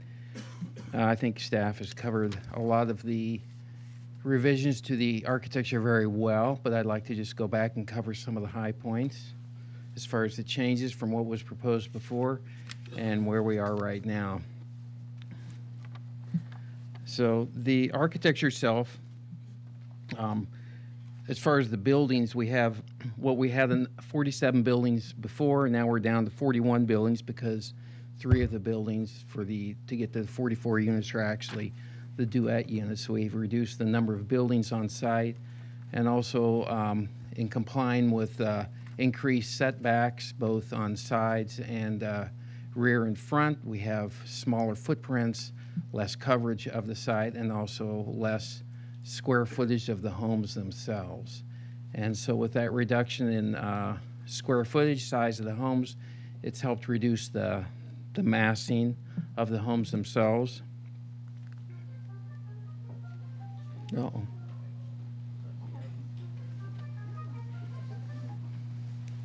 And so we have one single story, and then we have, of course, 4 two-story plans. 3 of the 2-story plans are the single-family detached, and then Plan 5 is the duplex 2-story plan. And 2 of the plans, the single-family detached, have 2-car garages, and 2 have 3-car garages. Again, and we've changed the configurations of the garages, so there's just less. For a 60-foot wide house, they have less garage forward. They have some front porches and just quite a bit of articulation, again, with reducing some of the massing on the homes themselves. Of course, the single-story reduced massing to the sides of these homes. And then also, as you go through the package, you'll see that the rears have also quite a bit of reduced massing. The larger plan, which is the Plan 4, I'll get to that. But again, if you look through the package you have, you'll see that the rears have, very aesthetic rear elevations with less massing than you would expect. And front porches, less garage. These are 2-car garages on the plans 1 and 2. Plan 3 has a 3-car garage. And then Plan 4 also has a 3-car garage, with one of them turned sideways, so you only see 2 from the street. And this particular plan, also what we've done with it, it is the larger plan at 3150, but it does have the master bedroom on the first floor to reduce the massing at the second floor. And if you look at the rear elevation in your package, you'll see it's, for the most part, single story across the rear. And again, that's just to kind of reduce the massing, because it is the concern of the rears was a great concern as far as the way this sets up. It's a little elevated for the rears and where it's seen from long distances.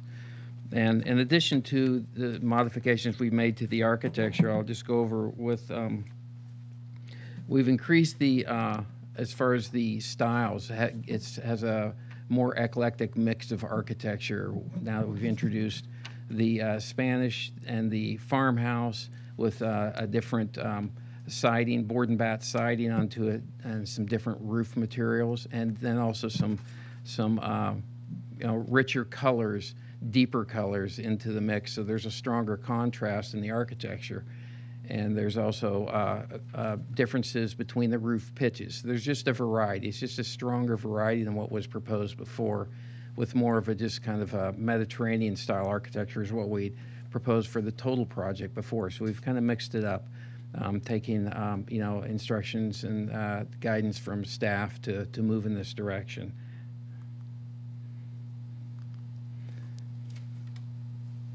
So we'll go this way.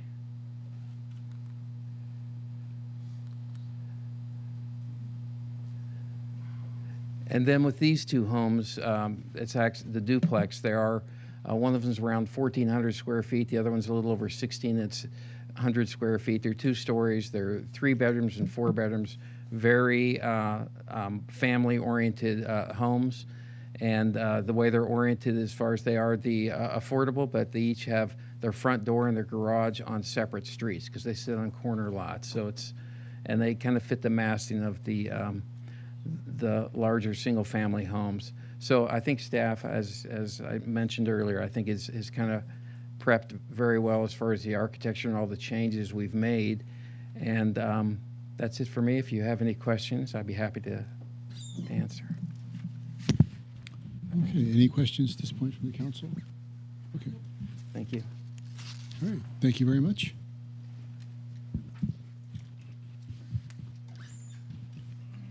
Okay, 1, 2. Okay, I got about 15 cards. You guys want to take about anybody care for about a 5-10 minute break? Anybody? Okay, let's take a brief break here, and then we'll go into the public hearing. Thank you very much for your for the staff report, and so we'll be back here in about 10 minutes. Thank you. Good evening, and welcome back to round 2 of the April 22nd meeting of the Livermore City Council.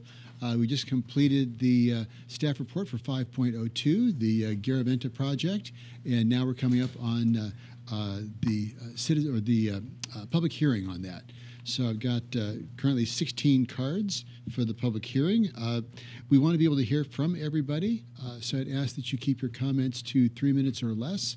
And if you agree with somebody, you can raise your hand and let us know. So with that, I have John Satora, Marnie Steele, and Michaela Morrow.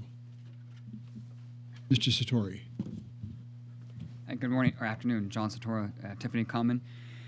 Others here will talk to the native species and natural habitat concerns questioning the EIR. I'll do that. I do ask that the council provide some transparency tonight and disclose which members, if any, have walked the project or the trail to the south to get a better visual than the renderings presented tonight. The visuals from the Tiffany area clearly show that these houses are going to be a blight of the whole hills.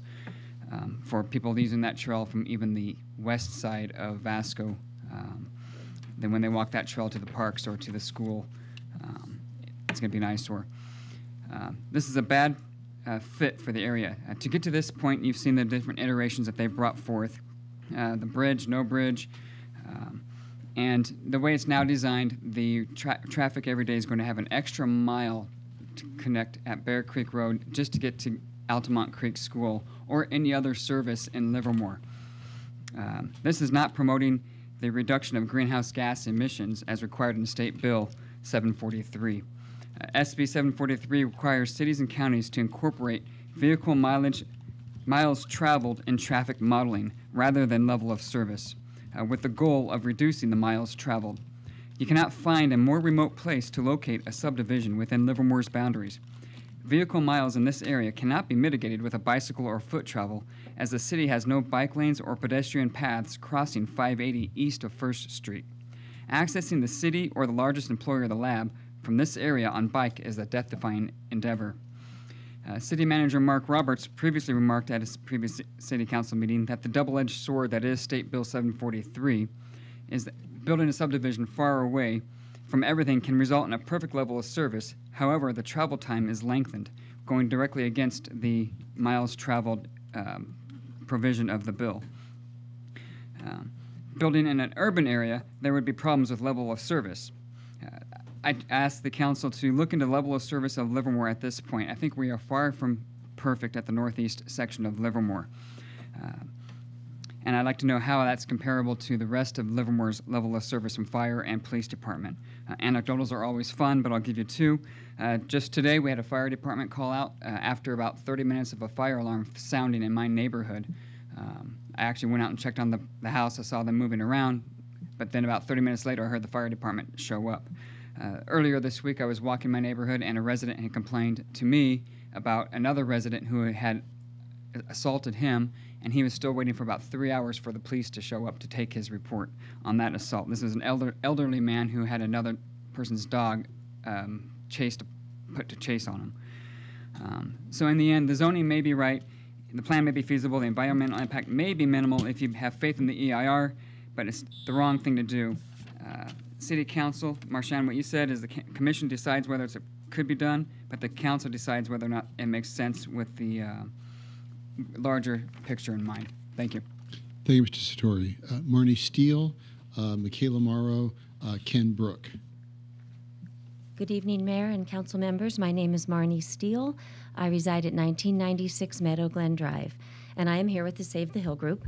And tonight I'm speaking on behalf of Cindy Angers. She's a founding member of our group, but she's unable to attend tonight, and I have her written speech here, so I'm going to give you Cindy's comments. As some of you have seen, the Save the Hill group is a very dedicated, well-organized, and passionate group. Thank you to you, council members and city staff, that have recently met with our group to discuss the impacts of the proposed development. And thank you for reviewing the documents we have submitted. Some of you provided a bit of feedback on those, and we really do appreciate it. As you can see, the access to this proposed development is problematic. Access on Hawk Street adds to the already impacted elementary school traffic, and having a solitary access on Bear Creek creates its own major issues. There should be 2 access points for this development. Ideally, one at Dalton-Vasco intersection, but we're told that's not feasible. So if we are indeed forced to consider the second access road at Hawk, then it should be a real access point. It should be a true 2-lane road and bridge. The scary 2017 and 18 wildfires here in California are a new and very real threat. We have to address this awful issue. Smarter decisions can hopefully avoid disasters, such as the total destruction in Paradise, California.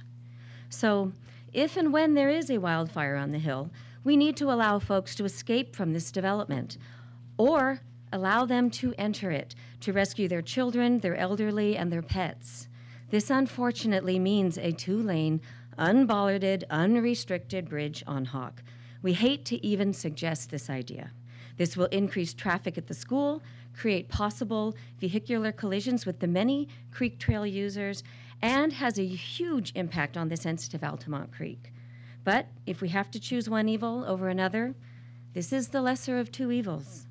Please consider this in your review this evening of this proposed flawed development. Thank you very much for your time. Thank you, Ms. Steele. Michaela Morrow, Ken Brook, Julia Benguigui, sorry.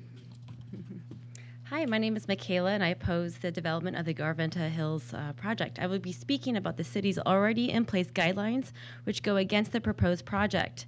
This open space, which contains Altamont Hills, creeks, and knolls, are an official historic scenic resource of Livermore, which the city declared in Chapter 26, revised project assessment. It plays an important role in the residents' daily lives. The residents recognize this area as a cultural importance, which makes where we live have this particular character and identity. This proposed plan will destroy that character and identity. The city of Livermore has set certain guidelines and procedures to protect historical resources. Please follow your own guidelines and policies and protect this historical site in Livermore. The city has goals to maintain Livermore's character identity according to your standards. One of these goals is to maintain current resident views of the visual benefits. According to the general open space guidelines, views and visual access intent, it states that the city will ensure that the views which are unique and specific to Livermore are preserved from residential development. This plan will go against your intent to keep our views. We, the current residents, will not have the views of the hills and knolls because of this development. You report that the project will substantially alter the views of identified scenic resources from nearby public areas. Therefore, the impact related to scenic vistas is less than significant. According to the reports, your reports, less than significant. I call BS. You are permanently destroying 32 acres of land which we cannot get back. Yes, that is significant. At any angle from Altamont Creek Drive, Bear Creek Drive, the Bluffs, Tiffany Common, Garventa Ranch Road, Altamont Creek Elementary School, and many, many, many other streets, the views will be blocked. Ask the residents who live there, not some report or pictures that you see up here. The plan has too many 2-story homes which will block our views of the hills and knolls. And on Earth Day, let's talk about the environment. Your impact bioreport states that approximately 32 acres of grassland habitat will be permanently removed. An additional 1.1 acres will be temporarily disturbed for construction of the bridge and access road over the creek. How can you say that this removal of grasslands is not significant when we have the special status species which are known to use the habitat? The proposed site, which will be permanently and temporarily destroyed, has potential to support these endangered species and is significant for the breeding of vernal pool fairy shrimp, California tiger salamander, western spadefoot toad, and nesting birds. Tell me why this project is okay to destroy endangered species and potential future species. Your loss disturbance report of habitats clearly states a significant impact. Why aren't we paying more attention to this? Since the U.S. Fish and Wildlife Services determined most of these species are at the endangered and threatened level, why are we even considering this project? They are federally protected. The Migratory Bird Treaty Act and Fish Game Code of California protects the nesting birds, which we have at the hills and knolls. Why are you even thinking of allowing a development to destroy a protected species and its habitat. If necessary, I'm sure the residents of Livermore will take the necessary measurements to make aware at the national level why is this not only a bad idea, but a bad idea. Thank you. Thank you. Ken Brooks, Julia, and Karen Crossley. Good evening, Mayor and Council members, and I want to thank you for the opportunity to address this issue. The proposed development plan shows that there's only one way in and one way out. Now, I'm speaking from being evacuated from my home down in Southern California, and I've experienced how fast a wind-driven fire can travel. I mean, it is scary.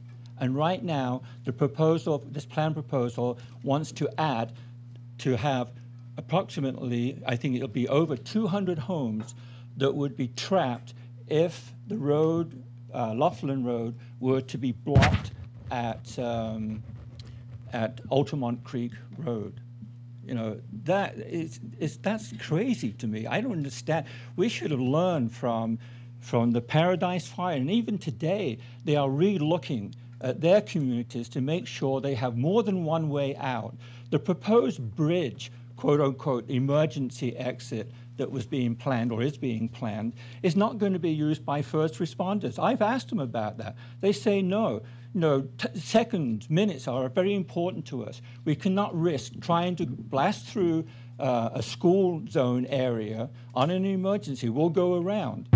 The other thing is that with this proposal, since there's only one way in and one way out, all of the commercial traffic for construction, the heavy equipment, will either have to come past our school and around to Bear Creek to get into the development. And by the way, right now, the parks are just full of kids playing soccer and baseball. Cars are parked either side.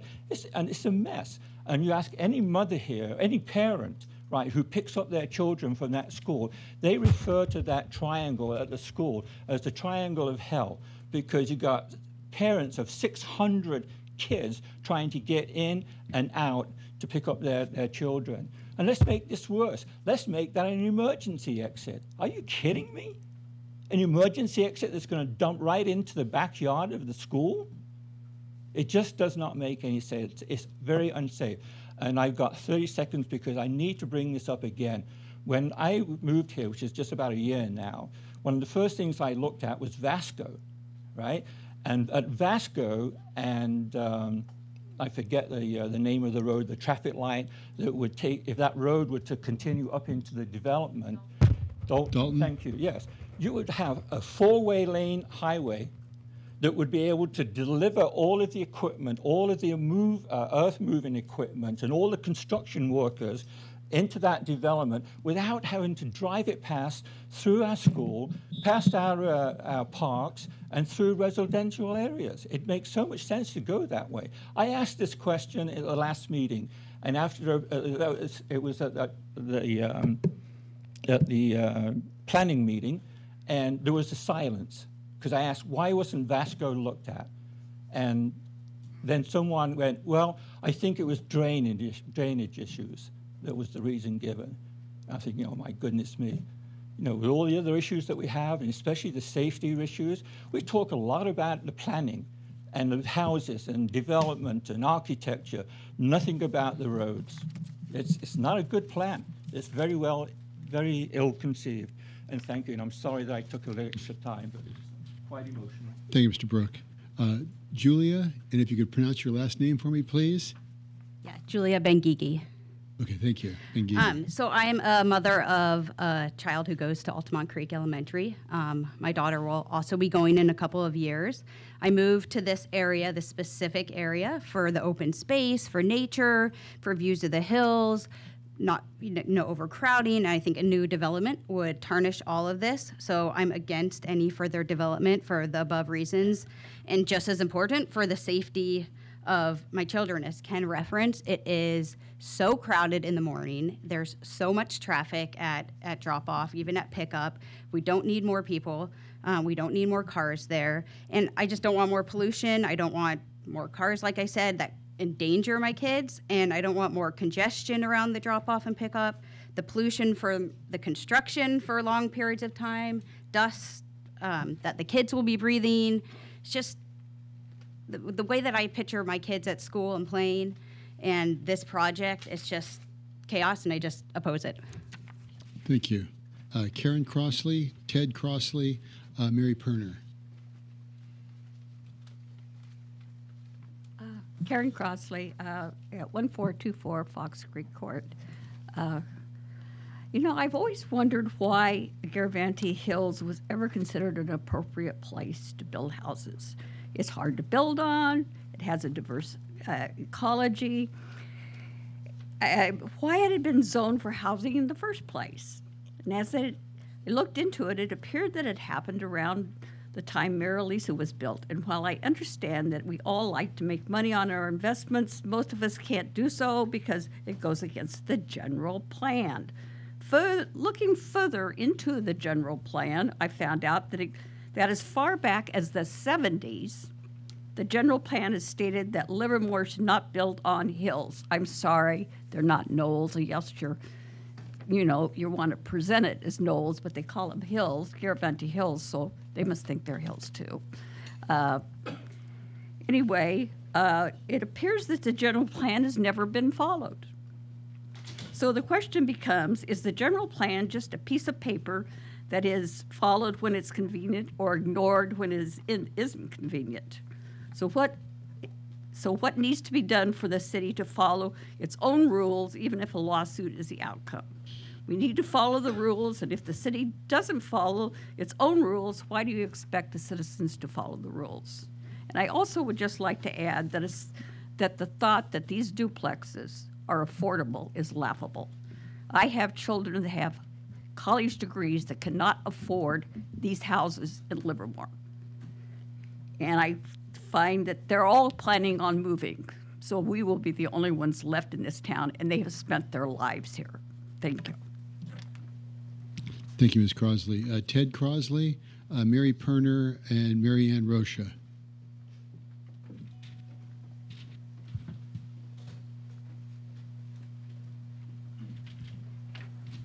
For the record, my legal name is Verlin Crossley, and Ted Crossley is a nickname.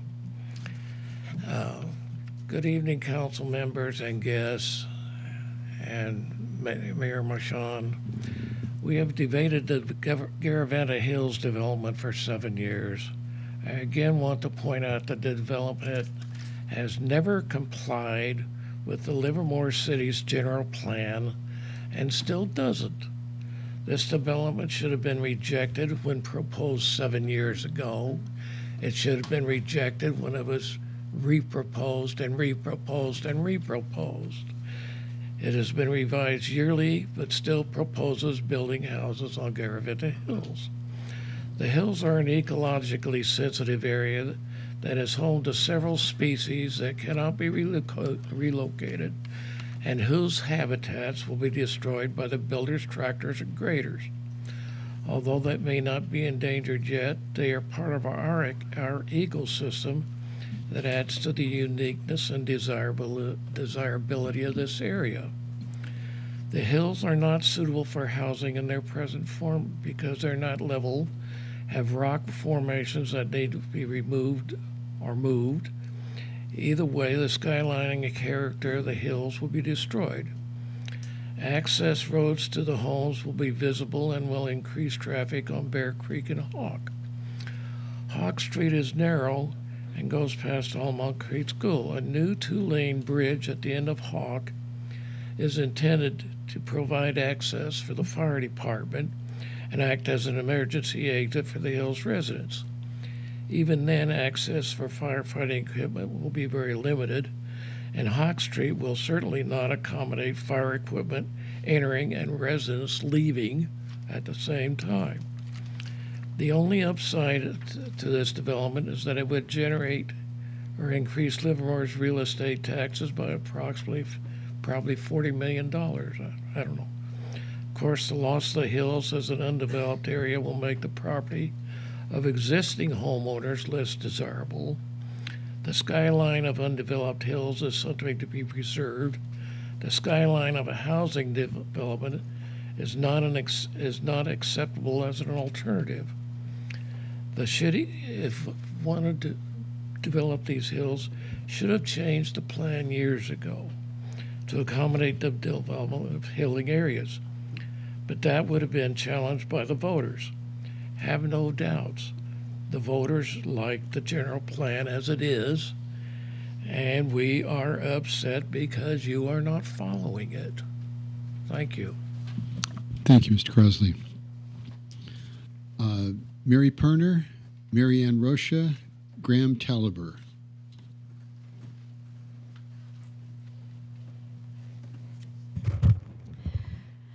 Good evening, Your Honor and council members. My presence here is somewhat impromptu. I had a conversation prior to Christmas with a good friend, Mary Putoff, who cannot be here this evening. Now, I understand that she has spoken in front of this group in the past on this topic of the Garaventa Hills proposed development, and that she spoke eloquently.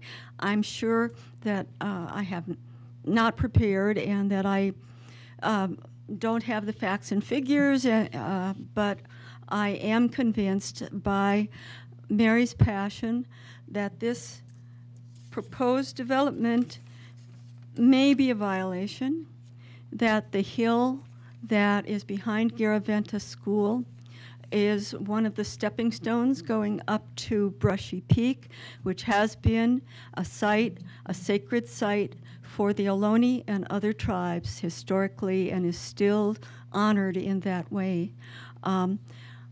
I believe that it serves as a beautiful, lovely, peaceful background, and that it will be destroyed. I honor what these people are saying, and I respect their arguments.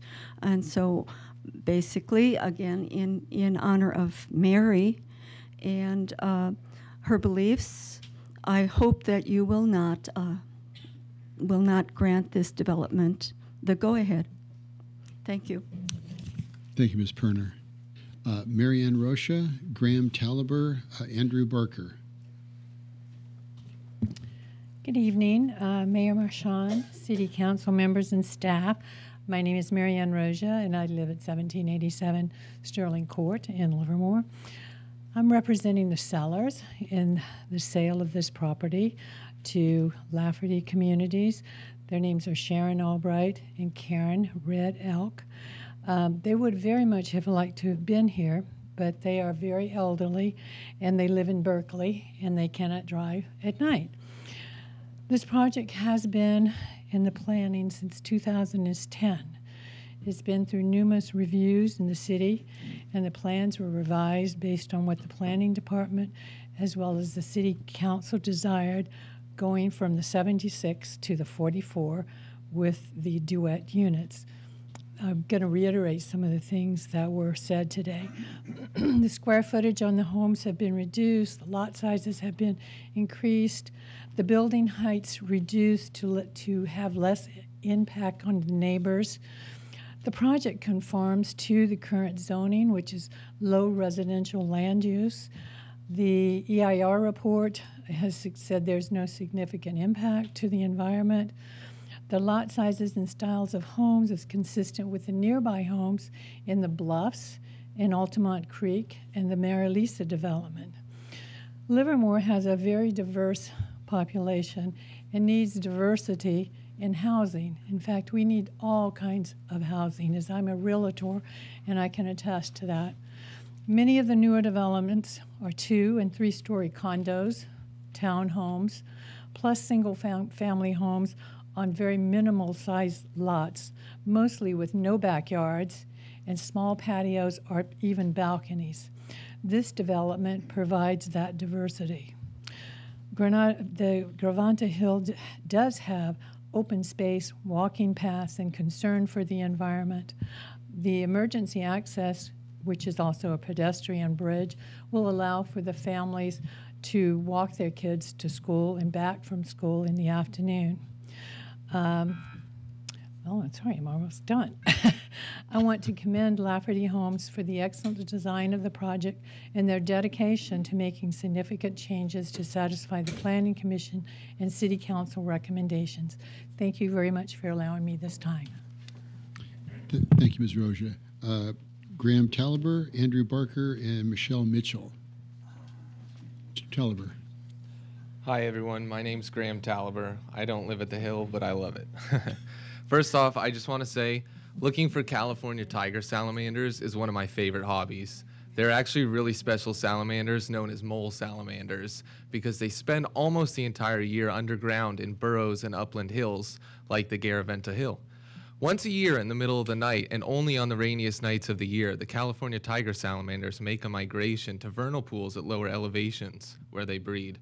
This is virtually the only time you can see a tiger salamander. They don't leave tracks, and they use ground squirrel burrows as homes, so evidence of their existence outside of these rainy nights is basically non-existent. The data in the EIR that suggests there's only 0.004 acres of CA tiger salamander habitat on the Garaventa Hill is extremely dated and would be debated by any qualified biologist. This was mentioned in the Planning Commission meeting and has not been resolved. Livermore started off with 1,000 acres of this awesome habitat called an alkali sink. The health and existence of this habitat is entirely dependent upon the hydrologic cycle and the hydrologic significance of the hills surrounding the habitat. This alkali sink habitat is the habitat that surrounds the hill. It is also the only habitat our city's flower, the Livermore tar plant, can be found in. Unfortunately, the original 1,000 acres of alkali sink has been reduced by 50% to 500 acres. The Livermore tar plant, along with a handful of other critically endangered plants and animals that call the alkali sink home, are clinging to existence. Any further loss or damage to this habitat is ecological disaster. As it is now, the mitigation property proposed cannot ever be developed due to the Endangered Species Act, as large portions of the property are tiger salamander, western spadefoot, and red-legged frog habitat. This is why the property currently exists as a public preserve. The Livermore Wetlands Preserve. Go check it out. It's an awesome park. This property has already been preserved, so mitigation using this property has absolutely no added ecological benefit and is an entire scam. Finally, I'd like to address that the EIR provided at the Planning Commission meeting was performed before the statuses of several species that are found in the alkali sink had changed. I'd also like to say this is the snakiest and most ecologically inconsiderate EIR I have ever seen, given the number of special status species that exist in our alkali sink and its upland counterpart, the Garaventa Hill. Thanks. Thank you. Andrew Barker, Michelle Mitchell, Brent Seiler. Good evening. My name is Andrew Barker. I'm a resident of Livermore. I'm here to encourage you to approve this development. We desperately need more housing in Livermore. Let me briefly address the environmental concerns. Our main problem we face environmentally is global warming, and the main cause of that is vehicle travel. So the 44 families that could be living here don't disappear if the houses aren't built. If the houses aren't built, those families are commuting from Modesto and causing much more environmental harm than the building of this development. So I encourage you to approve. I encourage you to approve the development. Thank you. Thank you, Mr. Barker. Michelle Mitchell, Brent Seiler, Luann Tung.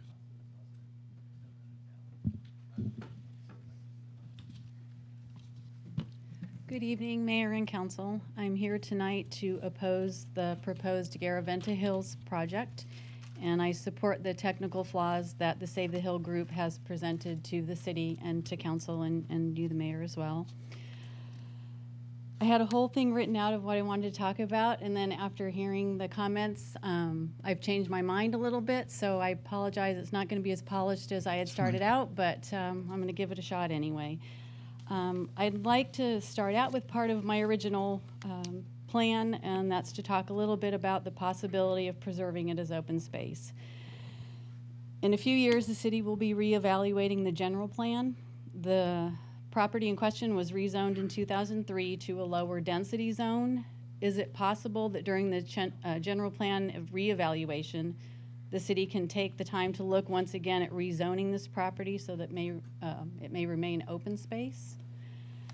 Given the city's history of preserving open space and hillsides, the city's current general plan, and the city's work with the Altamont Landfill Open Space Committee on recommended list of priority areas for future acquisition in eastern Alameda County, I'd like to request that the city consider working with other local agencies, the Save the Hill Group, to secure funding from the Altamont Landfill Open Space Committee and partnering with a local park district or districts to preserve this area as open space. I also forgot in the beginning, I wanted to thank the council members who took the time to come out and take a look at the beautiful hill. We appreciate that. And the city staff for the time that they've spent with us. We really appreciate that as well. So the other things that came up while listening to other people, I'll quickly go through. They're talking about putting a trail system in this new development, a specific trail system, a maintained trail system. They're hooking that up to a landscape maintenance district, which is behind my home. It is not a maintained trail. It's my understanding that landscape maintenance districts are set amounts of budget, so you're going to hook up trails to something that isn't even a trail or part of the current landscape maintenance district budget. So as a resident, I oppose that. I oppose the fact that you're trying to connect things that shouldn't be there anyway. The fire danger, I'm befuddled by that, that the fire department doesn't think that adding more trees and having hills of grass in between a residential area is a good idea, and fire danger in light of what other people have said about the recent fire dangers. Having dry grass in that enclosed area, I can tell you as a resident, fireworks get set off out there, and you're just adding more people and more dangers to a more concentrated area. Thank you for your time. I appreciate it. Thank you. Brent Seiler, Luann Tung, and Bianca Cavelli. Good evening, council members, staff. I'll have to give it to the Save the Hill group. They've done a fantastic job in trying to identify alternatives as well as problems that they have. For me, I go back to our history, more recent history, the Butte Fire, where the flames traveled at 800 yards a minute. And when you look at that space, how defensible is it going to be?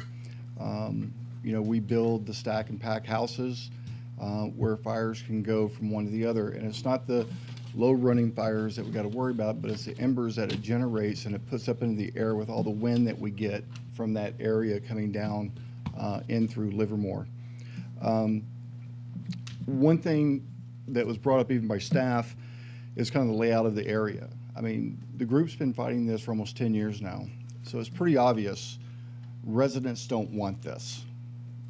The developer wants to make money. The people who have the land want to make money. It's a money-making deal. So let's give them their money. Let them set a price. Let's do what we did for the other preservation area. Let's get money from other towns where they need to be able to pay into a fund. Have them pay into this. Let's make it contingent, just like the city planner said we should. And that way it's all under one umbrella. People get paid for their land, for their effort. We get to preserve the area. I personally would like to see it preserved versus having housing going in there based on what the residents want that live there. I've got friends that live there.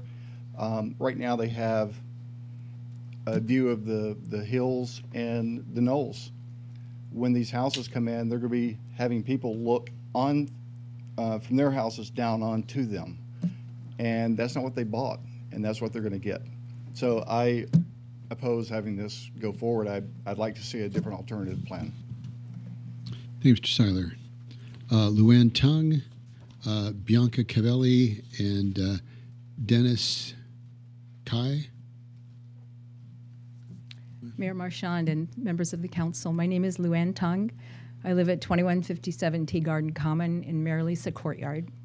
I represent not only myself as a neighbor to Garaventa Hills, but also Friends of the Arroyos and Center for Biological Diversity. The first time I saw tonight was the view from Tiffany, which is my neighborhood. And it's clearly that image of the houses completely covering the top of the hill, because we're close, unlike Vasco Road, which gave a very misleading view before, that is not subordinate to the landforms.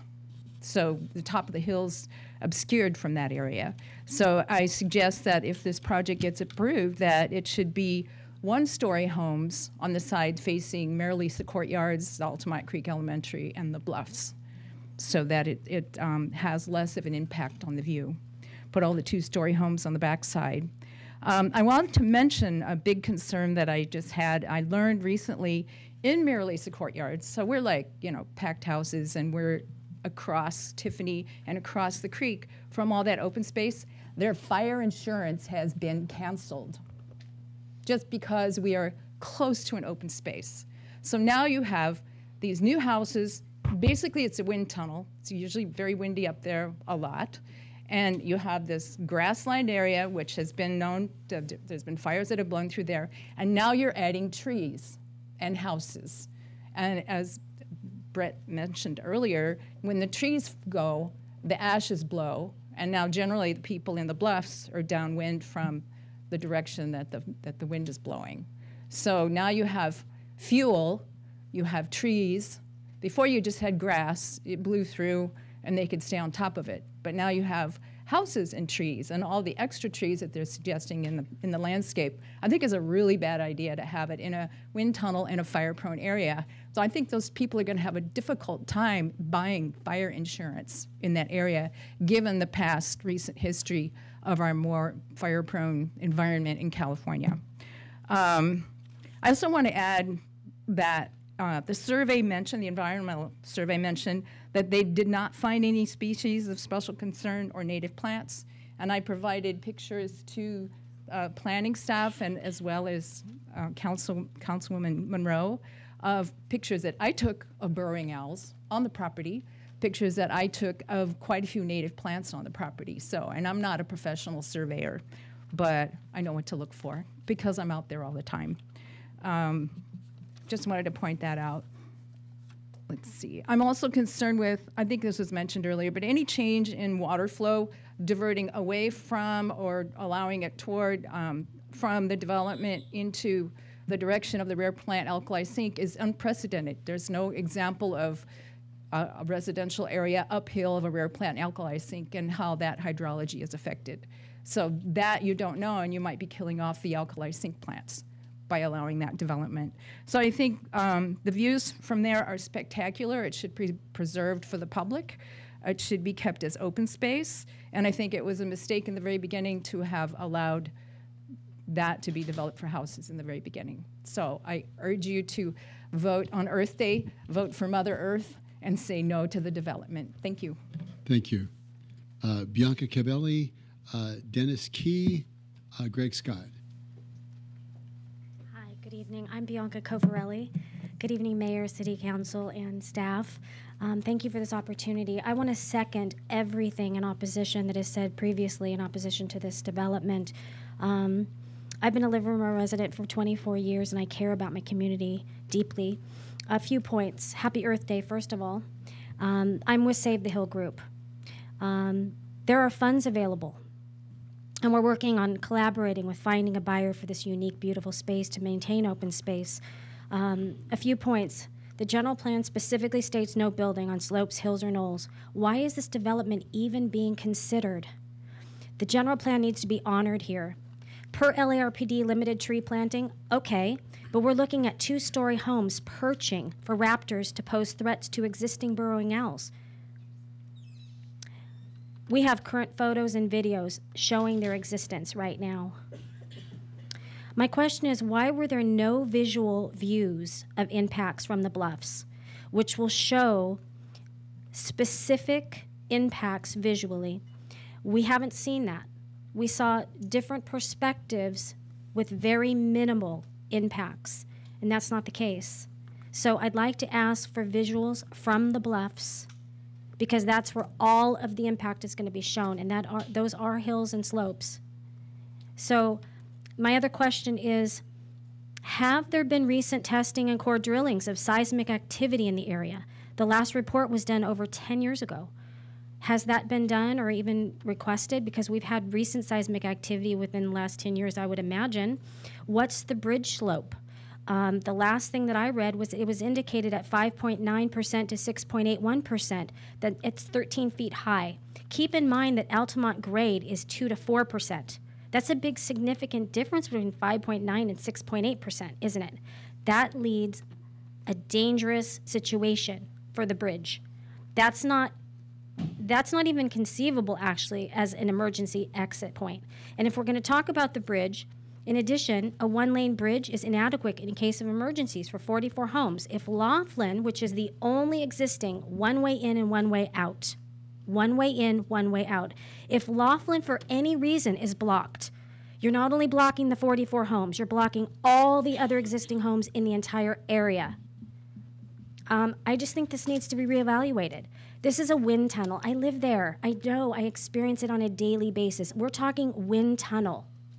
I have seen personally fires, and they go through that field like seconds. We're not talking minutes. We're talking seconds. Now you're adding, again, what Luann just said about the houses, trees.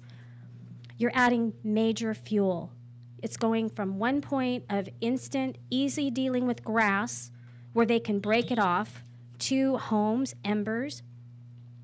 I recently had a conversation with a friend who, yes, her fire insurance was canceled due to the fact that we're in a wind tunnel, which is a risk and a danger, especially in light of all the fires that we've had in California. It's a serious concern and an issue. Without fire insurance and insurance for these homes, you don't get loans. Sorry. This is an environmentally and ecologically sensitive, very unique hill that should be honored and left untouched and pristine and maintained open space. This is not a consciously buildable site. Our goal from the Save the Hill group is to maintain this unique open space, to maintain safety for our community. Thank you for your understanding. And thank you for understanding this is such a sensitive site. You know, it's like comparing apples to oranges anywhere else. The nature of the wind tunnel, the fire hazards, the rolling hills, slopes, and knolls, which are indicated in the general plan to be protected, not builded on. And I'm asking you to vote consciously tonight and honor Earth Day and oppose this plan. Thank you so much for your time. I appreciate it. Thank you, Ms. Covarelli. Dennis Key and Greg Scott.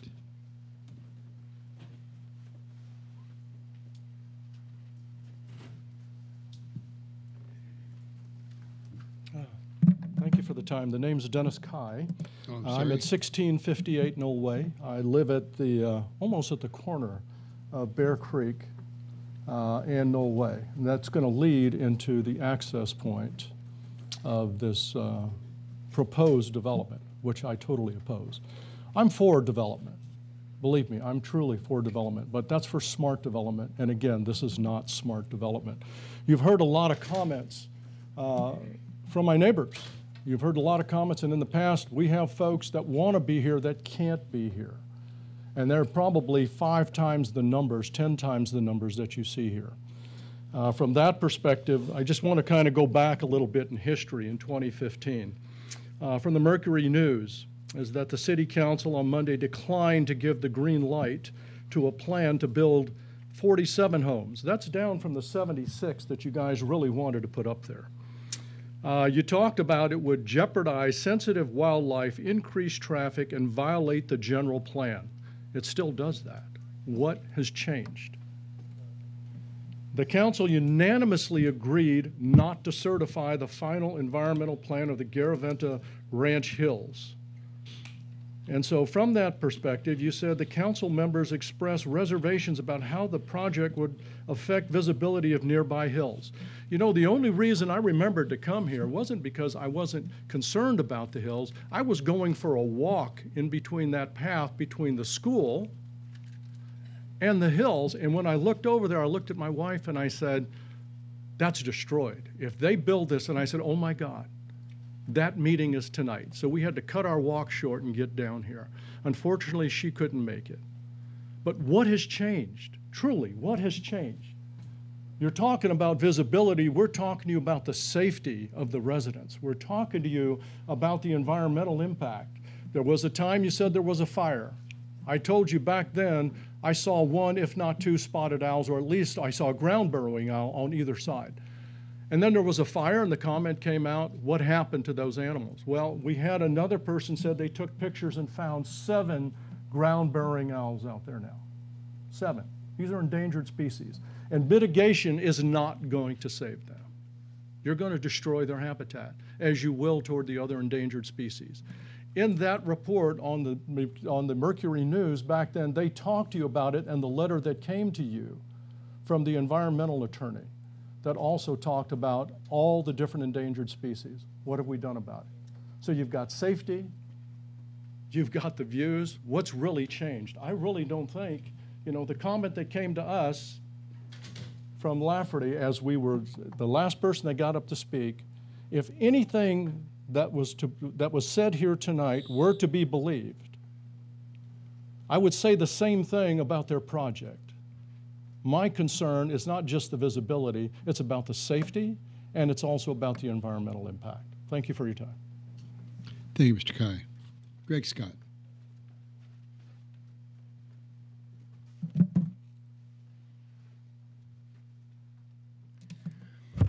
Greg Scott. So I hear 2 categories of concern here, the environmental concerns and the flood danger concerns. And I've lived in Northern California for a number of decades now, and I would be very concerned with the flood danger.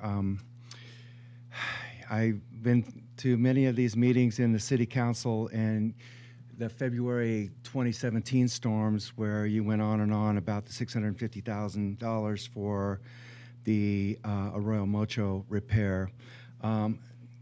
When you look at the hydrologic data, I just wonder how you're planning for it. For example, what's called ARC storms.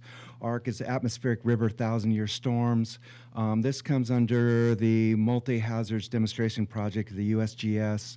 And there's a little problem here because they don't happen to be 1,000-year storms. They're every 200 years or less. But we haven't had one in a while. The last time we had one was in 1861 to 1862 when the capital of California was flooded and had to be moved. But from sediment levels and studies, it's found that these storms occur every 100 to 200 years, and they occur 50% of the time with more they're stronger storms than what happened to the 1861-1862 storm. That was the time when it rained 66 inches in Los Angeles. So I'm wondering about the flooding and how you plan for the flooding in this project when our hydrologic data seems to be rather limited. On the environment, it was expressed that concern for carbon dioxide pollution from commuters, and that's a valid concern. We're looking at 44 houses and the carbon dioxide emissions from the 44 houses. Now, I don't want to downplay that, but in 44 houses, the carbon dioxide emissions in a state that's putting out 500 million tons of carbon dioxide per year, that's a concern. Our number one environmental concern is nitrogen. That comes from our agriculture and phosphorus concerns. And then our number 3 problem is biodiversity and genetic diversity. We are losing a lot of our biodiversity and genetic diversity. And how we know that is a little system called LIDAR. It's light, distance, and ranging. And we have the satellites up there and aircraft, and we are losing our biodiversity and genetic diversity like mad, and we're just taking it out piece by piece. This is just another piece of it. So we have to weigh certain things here, and $650,000 compared to what could happen in an atmospheric river storm that's not in your plan out of the 100-year parameter could be a lot of money. Thank you, Mr. Scott. And last comment card, Cindy Angers. Just got in under the wire. Sorry? I said, just got in under the wire. You made it. I won't tell you how fast I sped here. Hi, my name is Cindy Angers. I'm at 1499 Winding Stream Drive here in Livermore. I'm here with the Save the Hill group. Forgot my shirt, sorry. First off, I do want to thank council members and city staff for working with the Save the Hill group for 7 years now? It's amazing. I think this this working together has so far been really beneficial. I'm kind of shocked. Thank you. But anyway, there's still some flaws, as you have heard, with the project. One thing that I don't think I was told hasn't been mentioned yet is, you know, as you have heard, we would really like to arrange to buy the hill, keep it as open space in perpetuity, open space in perpetuity, forever. Buy the hill. That's our goal here. We're not looking at just an 8 or 10-year option. And I'm really curious why the developer hasn't bought the hill. Why are they just doing an option? Are they concerned that this will never go through because of all the technical flaws? I don't know. Maybe you can ask them. So anyway, I just wanted to share that thought with you guys, and I really, truly am kind of impressed to have Livermore work so well with its residents. I think it's kind of remarkable. So thank you all. Thank you. Okay, with that, that's the last of the cards that I have. So I'm going to close the public hearing and bring it back to the council. Questions from the council at this point? I had one. Quick one, yeah. I just want to know what we've heard a little bit from the speakers about we're violating the general plan. Could anybody elaborate on that, please? Of staff, of course. Sure. The general plans designated this property as residential back in the 1976 plan. It was designated for 1 to 5 acre sites. It was in 1988, the Area A general plan amendment occurred, and that changed it from the 1 to 5 acre sites to it was 2 to 3 to the acre. And then in the 2003 general plan, it was downzoned a bit because of the unknown environmental constraints in the property. So the property's been residential for a number of years. When you look at the goals, objectives, and principles that we analyzed to determine whether or not it's consistent or not, look at the entire series of goal, objectives, and policies. For example, there's a goal that says preserve and enhance Livermore's natural setting. There's a policy that says the city shall permit no intensive development of the hills. If you stop there, it'd be pretty clear.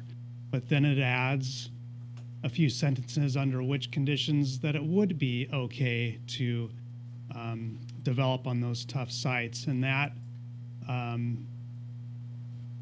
is where you get to making it subordinate to the natural landforms, trying to cluster the units, you move them down off the hills, preserve the ridge lines, that sort of idea. So it's sort of a clustering principle. So that's one example of how we as staff look at a general plan goal. You take it in its entirety. So the property has a residential general plan designation, and it follows the goals and strategies to try and minimize the impacts to the natural landforms.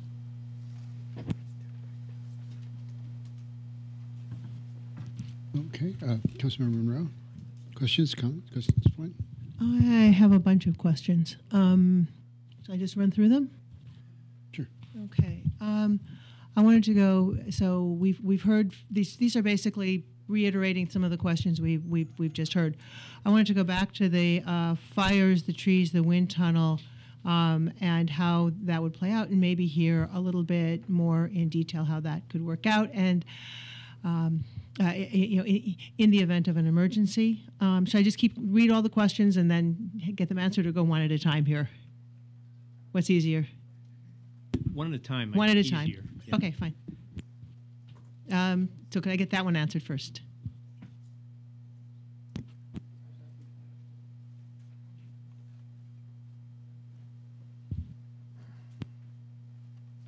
I'm sorry, Councilmember Monroe. Can you please repeat that? Sure. I had asked prior to public comment about fires and floods, and those came up again several times with concern that maybe the answer, I wanted an answer that was a little bit more in depth than the one prior to public comment.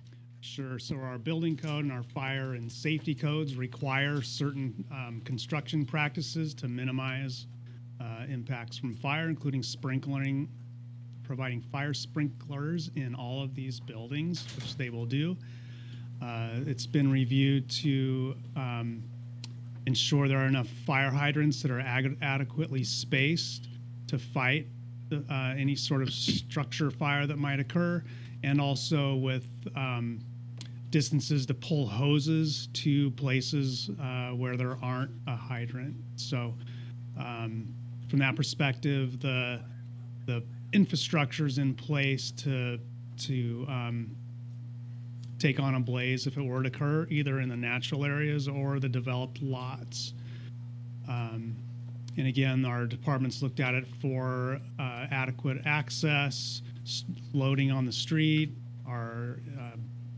the emergency vehicle access bridge has been reviewed and found to be adequate. And regarding the flood issues, like I mentioned, these homes are actually quite a lot higher than many of the homes out there. So they're well out of the floodplain for Altamont Creek. And so that's a concern that we've touched on it in the environmental documents, and it's adequately cited to avoid damage from floods. Okay.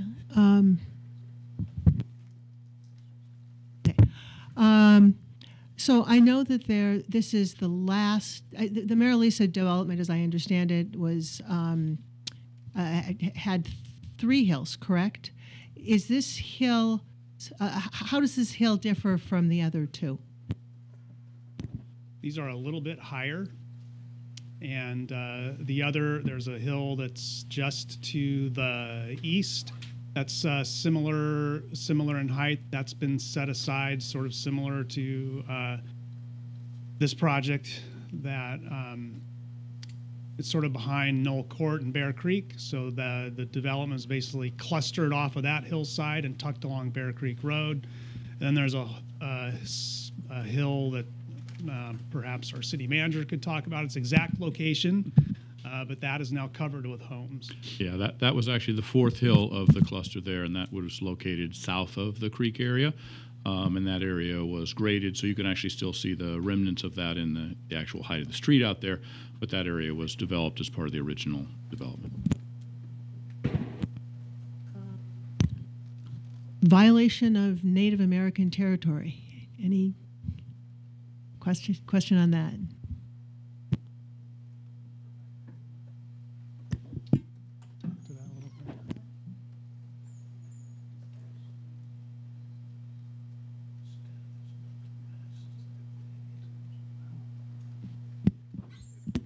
Yeah, so we're obligated to consult with our recognized tribes and spokesmen or spokespersons, and so they had an opportunity to look at this, and we recognize that Brushy Peak is a significant resource, and this generally, basically, this project is far enough south so that it's not part of that holding.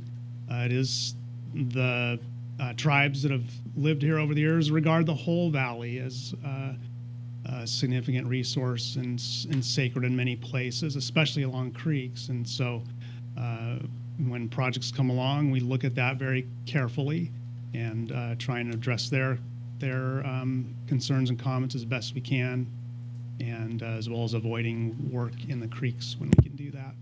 So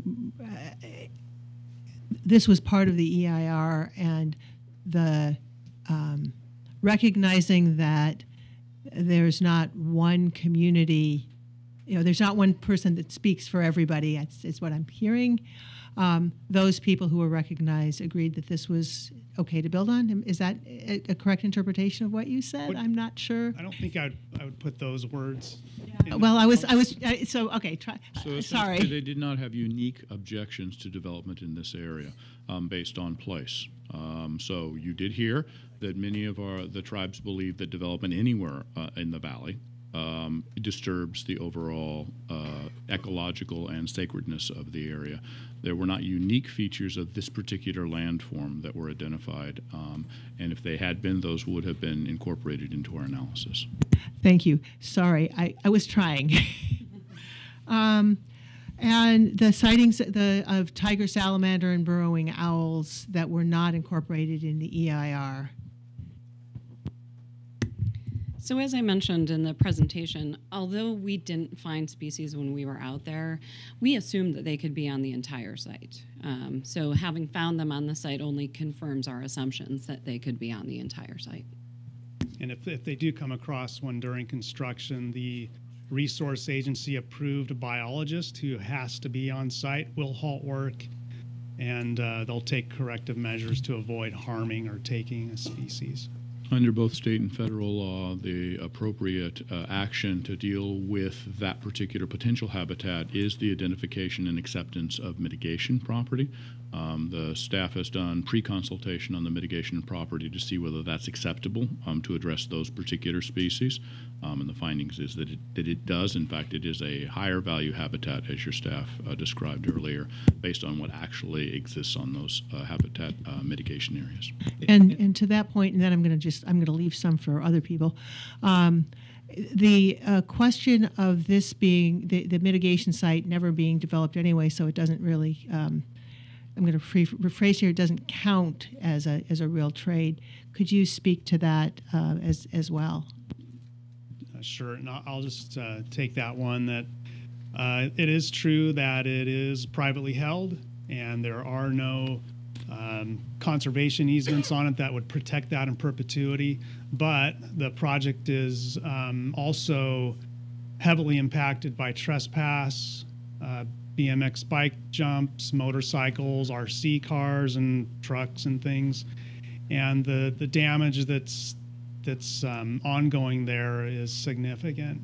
And so part of the mitigation on this would be to put a permanent conservation easement over that property, and also require the applicant, the developer, to provide an endowment, which is essentially a bank account that will earn enough interest to take care of that property in perpetuity, just based on the interest.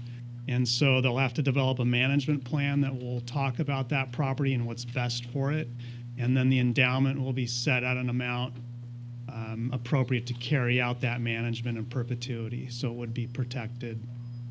So in other words, right now, no, it won't get built on, but right now it is being destroyed as an ecological site in some ways. And I'm seeing some people in the back saying that's not correct, but And typical protective measures include things like fencing to try to prevent trespass and bicycle use and jumps and all the things that happen near existing housing. Trespass is actually one of the major contributors to the deterioration of sites in the area. People taking both animals and themselves onto the site is a major problem for those, especially those flat areas, but even areas that have some topography to them. When people bring their animals on, that can be a significant impact to the site. And so one of the things is to fence the site appropriately and then to manage it in a ongoing manner. So I don't know if this is okay or not, I'm not sure about protocol, but as I was making my statement, I'm seeing some people saying in the back indicating that they strongly disagree. I don't know, what do we, let it go? You have the floor. Well, I'm curious to know what the objection is. But I don't know whether they get. Well, so they've spoken, Right. and now you're getting input from the staff. Yeah, so now it's coming back to the council. So the council has the opportunity. I could ask. No, you're asking questions of the staff, and the staff is responding. We don't want to get to a point where somebody's going to say, "Well, I don't believe that." Okay. So it depends on who you believe. I'm done. I'm finished. It's someone else's turn. Okay. Okay. Vice Mayor Carling. I've been out there too, and I've seen the hill being destroyed by bicycles and other people trespassing on the land as it is now. So I'm not exactly sure why you think that that's the wrong statement. We're talking about the mitigation property. No, I'm talking about what's going on there today. We're talking about the mitigation. No, I'm talking about, no, sir. I'm talking about what's going on today, which is the point that my council member was talking about. What's going on today? Not the mitigation, what's going on today. I'm talking about what's going on. I know what you're talking please, about. sir. Please, sir. I know what you're talking about. We're talking about two different things. Two different properties, very far apart. I know that. I'm well aware. Sir, it's my turn to talk. Sir. Mr. Taliber, please. The council is... No, that is not true. Well, I have signs, I have pictures of the Sir, signs at the park. we are now talking, not you. Mr. Taliber, I told please. you that we're talking about different... You're right. The public has the opportunity to speak during the public forum. And we don't get to rebuttal? We're talking about There's two... misinformation happening here. You guys have not been out there. You don't see the signs around the mitigation. I thought I just said I've been out there. Then there are signs around the mitigation property. I'm not talking about... Mr. Taliber, we are not We're talking not about the talking about the mitigation property. We are not talking about the mitigation property. We're talking about the site. The site is what we are talking about. Mr. Vice Mayor. I'd like to talk about the road. And I spent some time out there, and Mr. Brooks said that he had never heard an answer to the question about Vasco. That's the question I asked the city manager, and can we get a reply on that again, please? Putting a road through the wetlands to the immediate west of the site would be a significant environmental impact. The preserve that essentially is immediately to the west of the area where the project is located is sensitive. And in fact, as people have identified, that area does have sensitive species in it and essentially has a significant amount of wetlands in that area. So placing a road in that area, which was one of the things that was initially analyzed and rejected because of its significant environmental impact, while it would improve access, it would be a significant environmental impact. You're required, where feasible, to try and minimize or eliminate those environmental impacts. So that particular proposal was not carried forward in any of the development alternatives. Thank you. And I think Councilmember Monroe addressed the issue of safety and concern about fires and emergency access. And can we just review that again, Mr. Stewart? I mean, we've had several different plans, one with no emergency access out Hawk, a 2-lane road that would require some re-engineering of the arroyo. And we've settled on, at this point anyway, is it a 1-lane or is it just a narrow 2-lane emergency vehicle access? It's a 20-foot wide bridge with a 5-foot pedestrian raised sidewalk on it, and it's be open for bicyclists could use the roadway part or the sidewalk if they wanted to. So the initial proposal had a full 2-lane, 1 lane in each direction, and a sidewalk bridge that required realignment of the creek. During the public hearing for the environmental impact report, there was significant testimony that the neighbors were concerned with cut-through traffic and that it was an environmental impact. And based on that testimony, the applicant revised the project to remove that bridge. So therefore, that alleviated the significant environmental impact and left the sole access into and out of on Bear Creek Drive. So when it came before the council in September, the neighborhood and community basically said they were concerned about emergency access in the event the Laughlin Road becomes unusable due to a washout or some failure of the road or blockage. And so they asked for another way in and out of the development. And as your city manager explained, the access from Vasco Road is significant from an environmental impact perspective. Potentially could cut off flow into LARPD's Garaventa Wetlands Preserve. And so we looked at pretty much every other location to try and get a vehicular access into that site. And the only one that works is extending a bridge over the creek from Hawk Street. And so that's where we are today before you with the EVA. And the EVA provides for emergency access into that site. So fire will use that in the event of emergency. Police can use it as well. Provide it responds to some of the issues. And if fire police want to open that up for vehicular egress in the event of an emergency, that's available as well. People can obviously walk or bicycle in and out through I think there. there's some concern, though, still expressed by some that well, I guess two things. One is that there's presumption that the fire department is only going to go in through Bear Creek if need be. But you're suggesting that they might be able to go in through Hawk. And then wouldn't they be, wouldn't some of the residents be trying to leave in that area down Hawk, and there'd be some traffic problems with emergency vehicles going in one direction and people trying to exit in the other? So the way it's set up today, it would be bollarded and controlled by emergency personnel. They would be able to enter the area and make a decision about how they want to utilize that access point. It could just be an access point for emergency vehicles to get to an emergency more directly. They could also open it up and allow vehicles to leave the area, and that would be controlled by your emergency personnel. They'd be directing traffic and having people leave if necessary. So your issue today is you have a significant number of folks north of the creek that are served by one access in and out. This emergency access would provide a second way to deal with that. While the proposal is to include bollards across the emergency access, the city has also prepared emergency accesses that are simply signed.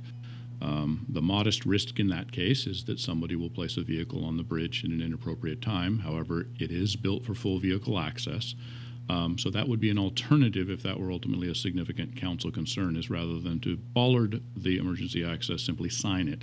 And you have examples of that throughout the community where in some cases there are not bollards, they just simply sign for emergency vehicle access use.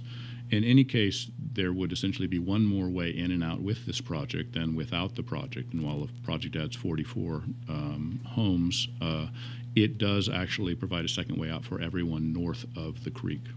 Including houses that are currently on Bear Creek. Existing, and the other piece is that it actually is a clear span exit rather than essentially a culverted exit with large concrete culverts. And it's actually much higher than the Laughlin Road. So in the case of flood, it would actually be a much more robust way in and out to the neighborhood north of the creek. Yeah, I don't think I'm in a position as to knowing what would be better, signs or bollards. I think it's up to the professionals that know more about that than I do. But I do think that this has been looked at for a long time, and it seems to me that it's a reasonable solution. I also would like to thank everybody for spending the time and the energy, particularly the Save the Hills group. I think back, at least from my understanding, 7 or 8 years ago, this project has gotten a lot better. And I think everybody should be proud of the work that they've done to make this project certainly much better than it was with 76 homes and no emergency access and so on and so forth. So I think that's been a great benefit to everybody concerned. I also want to, I don't see any planning commissioners here tonight, but I'd like to publicly thank them for the questions and answers, or the questions that they asked of staff and others in terms of at the Planning Commission meeting when this came up. It was very thorough, and it certainly helps me in as I learn and try and understand what some of the questions and concerns are. And again, I would like to thank Planning Commission for taking the time and the energy to question many, many things that haven't even been brought up here tonight. And lastly, the staff have done a fabulous job in terms of working on this for a number of years, and I appreciate all the energy and effort that you guys have put into this. Councilmember Warner? Yeah, a couple of questions here, and mostly around our flexibility and the kinds of decisions we're making. But we were just talking about bollards or signs, and I thought the last time we talked about this was you put up the temporary plastic things that you can just drive over if you have to, but it's not something that somebody would be on a Saturday night just doing for fun. So I thought there were other options here with respect to that. There are, at council's discretion. The standard approach is essentially the lockable metal bollards, but there are other options, either signing or essentially breakaway, and those can be made out of several materials that essentially, if they're nudged with a vehicle, they basically lay down. Right. So then, as long as we're on that topic, I just want to make sure I understand. The fire department has looked at this? Yes, they have. So the professional fire department said it's okay. And the name of that bridge is EVA, right? Yes, that's correct. So I'm not, but I did hear some comments that said fire wouldn't use it, but that doesn't make sense to me. So the first line of approach would always be the open public street. So that would be an emergency responder's first approach. If that were compromised, they would use the secondary access. And that's the same with every emergency vehicle access we have in the community is, to the extent feasible, they always like to keep all of the equipment on open public streets, but they can use the emergency vehicle access if they need a second way in or out, and or if there's something wrong with the primary access. So with respect to the emergency access, and I mean, I've heard two things we're talking about tonight, was floods and fires, and I don't think they're likely to happen at the same time. So but I did sort of hear that kind of get a little bit confused. But so we've thought about this separately in the two events, but we've never thought about a major flood, 1,000-year rain, and a fire, right? Correct. Okay. And we do plan for the 100-year flood. That's what we take a look at. Okay, so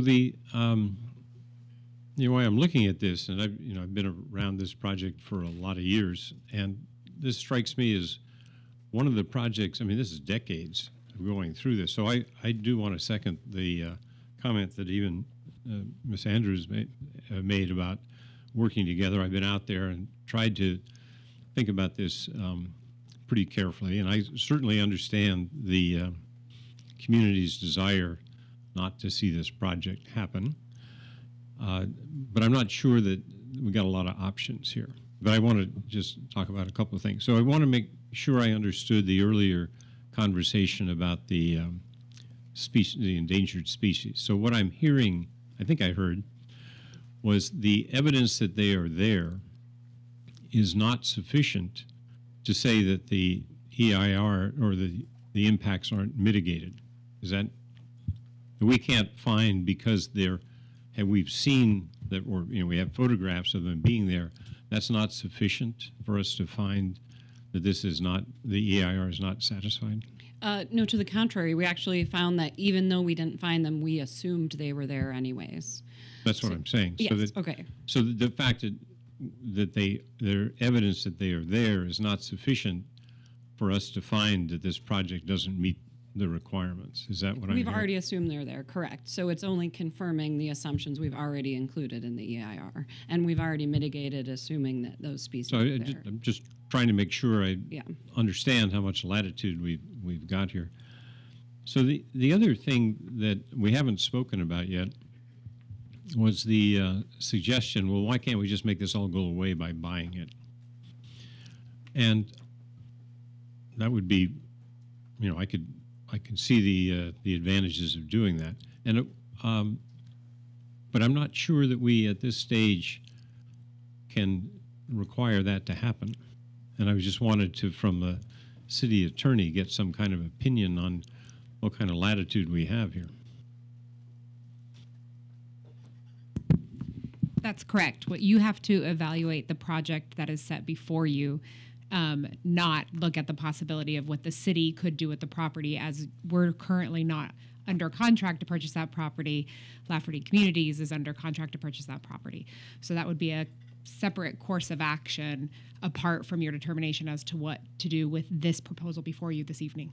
So, and this gets back, and I'll get back to that in a second, but the other, my understanding that I want to make sure I'm correct, is, it was suggested, well, why don't we just change the general plan in the future? But it's my understanding that once you have a general plan and a project is submitted consistent with that set of rules, that we're now into a different world. We can't do the legislative act of changing the rules. Correct. You're not acting as a legislative body in this particular instance. In fact, you could stray into the realm of a takings argument if you have a property that meets the requirements of the general plan and the underlying zoning, and then you attempt to midway through change what that is. So we can't change the rules in the midstream. Correct. Correct. And that gives us significant legal liability. Correct. There would be compensation that would need to be provided should the city. So even though the council can't require that the land be made available, that doesn't preclude the community, because the suggestion has been made that they can raise the funds. That doesn't preclude them from trying to buy it, right? Correct. If you play out that scenario, if the Save the Hill group were able to raise the funds and offer more than what the developer is offering, even with taking into account the value of any potential entitlements on the property, there's nothing other than contracts that they have in place that would prevent that from happening, but presumably that would involve large sums of money. Okay. Those are my questions at the moment. Okay, thank you. And again, I want to thank everybody for their comments tonight. And again, staff, this has been a significant evolution over the last 30 years on this. That this is originally zoned for housing in 1976, and then rezoned in 88. I think one of the speakers said that this was already open space, but it's been zoned for housing since 1976. So it hasn't been open space since I've been in Livermore. And someone else said that the access to this site is very important to people's daily lives, and that this site is currently a preserve. But it's my understanding that this is private property, and that over the course of the last 20 years, people have been allowed access to the site, trespassing, as it were, and having the free enjoyment of the site. And we also heard that, and I've seen where you've had dirt bikes out there and bikes and some significant damage to that site. Now, they aren't currently on private property, but if this development were to go through, there would be ongoing legal access to the site, and then funds to maintain the site. Is that correct? That's correct. And to Councilmember Warner's point, to your knowledge, has anybody ever made an offer on this site to purchase it for open space? I know that this was stated back in 2015 that they were going to buy the site. The neighborhood was going to buy the site. Do you know if any offer was ever made? I'm personally not aware of an offer. Okay, and somebody said that the funds are available, but I presume that would be like the Altamont open space funds, but there's a lot of very specific requirements behind that funding. That's correct. They're tied to sites with significant biological diversity and also for non-motorized recreation, so trail access. Right, and this most of the grasses up there are no longer native. Is that correct? That's true. Yeah. Okay, so they're non-native grasslands. All right, and so as already has been established, this does meet the general plan requirements and has for some time. Correct? Correct. Okay, and yeah. Let me just see if I got any additional notes. One of the things I thought was interesting was somebody had made the comment that because of this vast open space, that the fire insurance for some of the residents were canceled. But on the other hand, if a certain portion of this open space and grassland, which does present a fire hazard, is reduced, wouldn't that then reduce the fire hazard? Anybody? So the combination of better access to the area, the irrigation that happens in the yards that immediately surround the homes in that location, and the fact that the wildland interface is a grassland interface, which is actually the least dangerous type of interface versus a tree canopy or other items. The area is a relatively low risk wildland interface. Obviously, any place the city touches open space lands, there is a risk. The existing neighborhood has some level of risk because wildlands essentially touch the edge of that neighborhood. This area will not significantly increase, and as you say, in certain circumstances could actually decrease that risk in certain limited locations.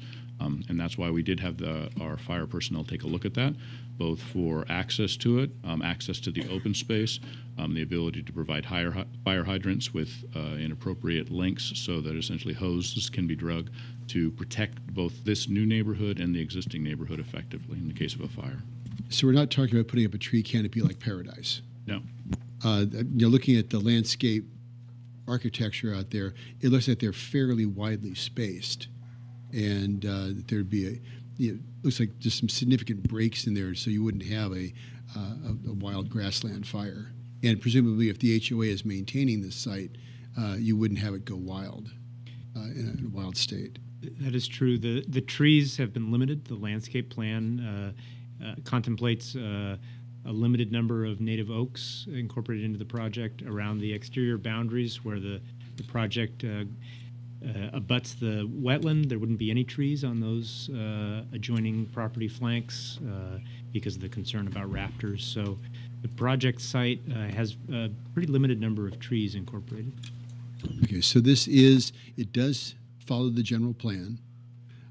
This area is not open space. It is private property, which has been accessed over the years by the community. I think last thing, has LARPD ever expressed an interest in acquiring or maintaining the property? No, they have not. Okay. I do remember, though, as a former board member at LARPD, that we had looked at a plan that if this development were to be built, and this is when they're talking about 76 units, that there was that adjoining open space parcel would be managed by LARPD. So if they've brought that up again, I do not know, but I know that we discussed it at one So time. that if the development went through, that there would be an associated open space? Yes. Well, but there is an associated open space. Yes, and right now there's an open space where people are riding. It would be, but it'd MX be managed by an HOA instead of by LARPD. Yeah, it sounds that way to me anyway. Okay. The adjoining property to the west is owned by LARPD, and Right, I'm talking about the area to the east. Oh, okay. Okay, so it sounds like a similar thing happened. Okay. Any further questions, comments? If I could oh, go ahead. Go ahead. Go ahead.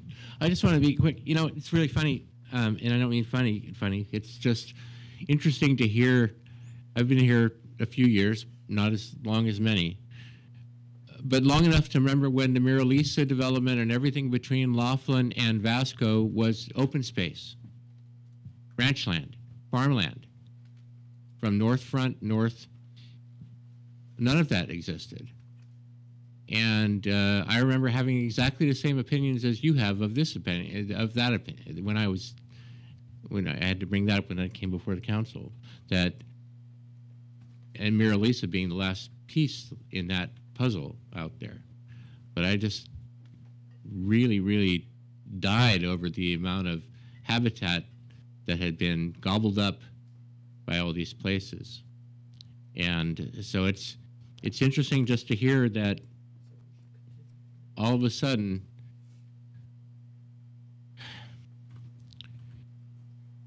unfortunately, families still have kids. Kids need a place to live. They aren't going to live with mom and dad forever. This is one that's been a real tough decision for me because I didn't like the original version, 76 houses, and anybody who knows me knows that I know the wildlife in that neighborhood specifically better than probably anyone in town, because I'm out there almost every day. And I know where the tiger salamanders live. I know their grandparents. I know, First name. pretty much. I've studied them for years in the Brushy Peak area, in the alkali sinks, all these areas out there. And I remember when, I remember hiking with my wheelchair up where the new Safeway is right now because there is burrowing owl habitat. And I say the new Safeway. How old is that Safeway down there at First Street, First and Las Positas? But before that was built, there were burrowing owls that I used to check on all the time down there, daily, before Mines Road went from First Street to East Avenue. It didn't go through. Anybody? It didn't go through. And there was a big open space down there where the Safeway is, where burrowing owls were. And I know from being out there and studying, and I know, many of you on the Save the Hills group are backpackers and hikers and know me from meeting me out on a trail. I don't like when this has to happen, when something has to be moved, mitigated. But unfortunately, we have to find a place to put all the people we have here. We can't keep having people drive through town from, as Mr. Barker said, Modesto, and probably as far south as Merced. And I know some that do that every day and come into town. And I'd rather have a place for them here to shorten the commute, have them live and work in town. And we're trying pretty conscientiously during my relatively short time on council to do that, to make that happen. And this has gotten to the point, this development, where it's gotten to a place where I can just about handle it. The inclusion of 85 acres is a huge piece of property. That's almost as big as Sycamore Grove. And that's kind of a good thing to hang on out there. I'd just like to see I wish the plan had never come up, but it's come this far now. It's been reduced in size. The homes have been reduced. There's plenty of mitigation on the fire side and public safety side. So I'm just fascinated still that, because we all saw Mira Lisa coming in and were sweating about it back then. So just to put in a little bit of perspective more than anything. So we're going to make a motion? Oh, comment? So I had a bunch of questions, but I hadn't actually said anything about what I thought. So first of all, I wanted to reiterate, to add to, agree with those who have already thanked staff, those who have thanked Save the Hills. I really appreciated my meeting with you, Save the Hills, well, with everybody, but when I met with you on Save the Hills, I appreciated the energy, I appreciated your dedication, and I want to encourage you to, you've heard already tonight that there are spaces on the Commission for the Arts. There's spaces on the Planning Commission. Please put that energy to use in the commissions as well, and in working on furthering city government from within as well. as well as working, in tandem with the city. I think that the work that the city has done on this has, over the last 10 years has been remarkable.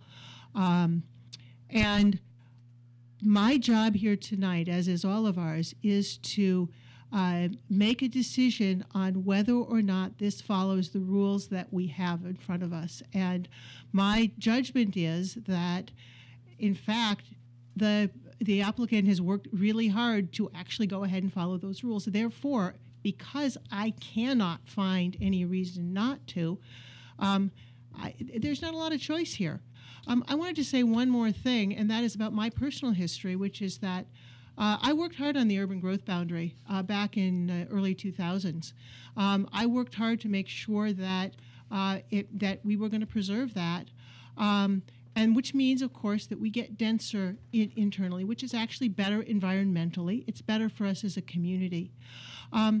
When I started looking into this, I was actually surprised at how far out the urban growth boundary went. Along with my fellow council member, when I went and I walked the bluffs, I was surprised there were actually houses out there, because I actually somehow thought that the urban growth boundary was further in. So the fact of the matter is, it was set where it was set. We live with it where we live with it. We can make those choices in the future, but I don't believe in changing the rules in the middle of the game. So. Okay. Any other comments? Councilmember Warner? Yeah, I'll just say that I actually, as I said, I've been part of this for a lot of years, and I think the Save the Hills group has done a really good job of very professionally, is the only word I can think of bringing this to our attention and working with the council. I was there for the 2015, and in that case, they were at that time, I believe, asking for general plan changes. So we had a lot of latitude. And you can see that back then, I think John and I, we were the only ones on this group that were there for that one. And we really wanted to make sure that this project was good enough. And I think it has become good enough. There is no way under the rules that we have to work under to get this to zero. So I just want to say is that when I look at it over its evolution, that it wouldn't be as good as it is without the Save the Hills group. So, and I think that's just exemplary the way that you've all handled this. And without it, it might have been at the 76. Who knows? But I think this is as best we can do. And we don't have a lot of latitude from the council point of view. Okay. Vice Mayor, any comments? All right. What's the pleasure of the council? Do I have a motion? Sure, I'll move we accept staff recommendation. Okay, moved by Vice Mayor Carling. Is there a second? I'll second that. Seconded by Councilmember Coomber. Any discussion on the motion? All in favor? Aye. Any opposed? It passes unanimously. Thank you very much. It's a much better project. Thank you. I do appreciate that. Having been an environmentalist for decades, I appreciate that. I've never heard an environmentalist say, let's build more houses to reduce natural area. We're not finished. To prevent wildfire. Thank you very much. We're not finished. Okay.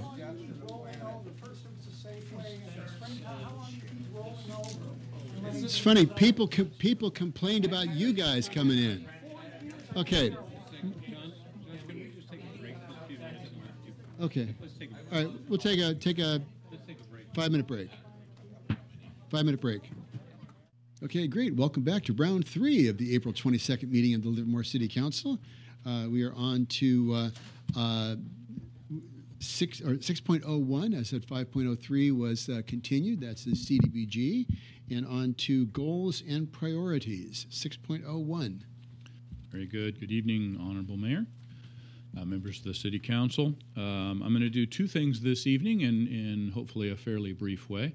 We want to start out with essentially a wrap-up of your goals from the 2017 to 2019 period. So every 2 years, the City Council, after it's elected in February, sits down and decides what are its priorities for the coming 2-year period. And essentially then every 6 months or so, you get a report back on the progress we're making on those priorities. So this evening, we want to do the closeout of your 2017 to 2019 goals. And I'm just going to give you a very quick overview of that. But essentially in much more detail in your packet are several dozen pages describing essentially the work that was accomplished during the past 2-year period on your priorities.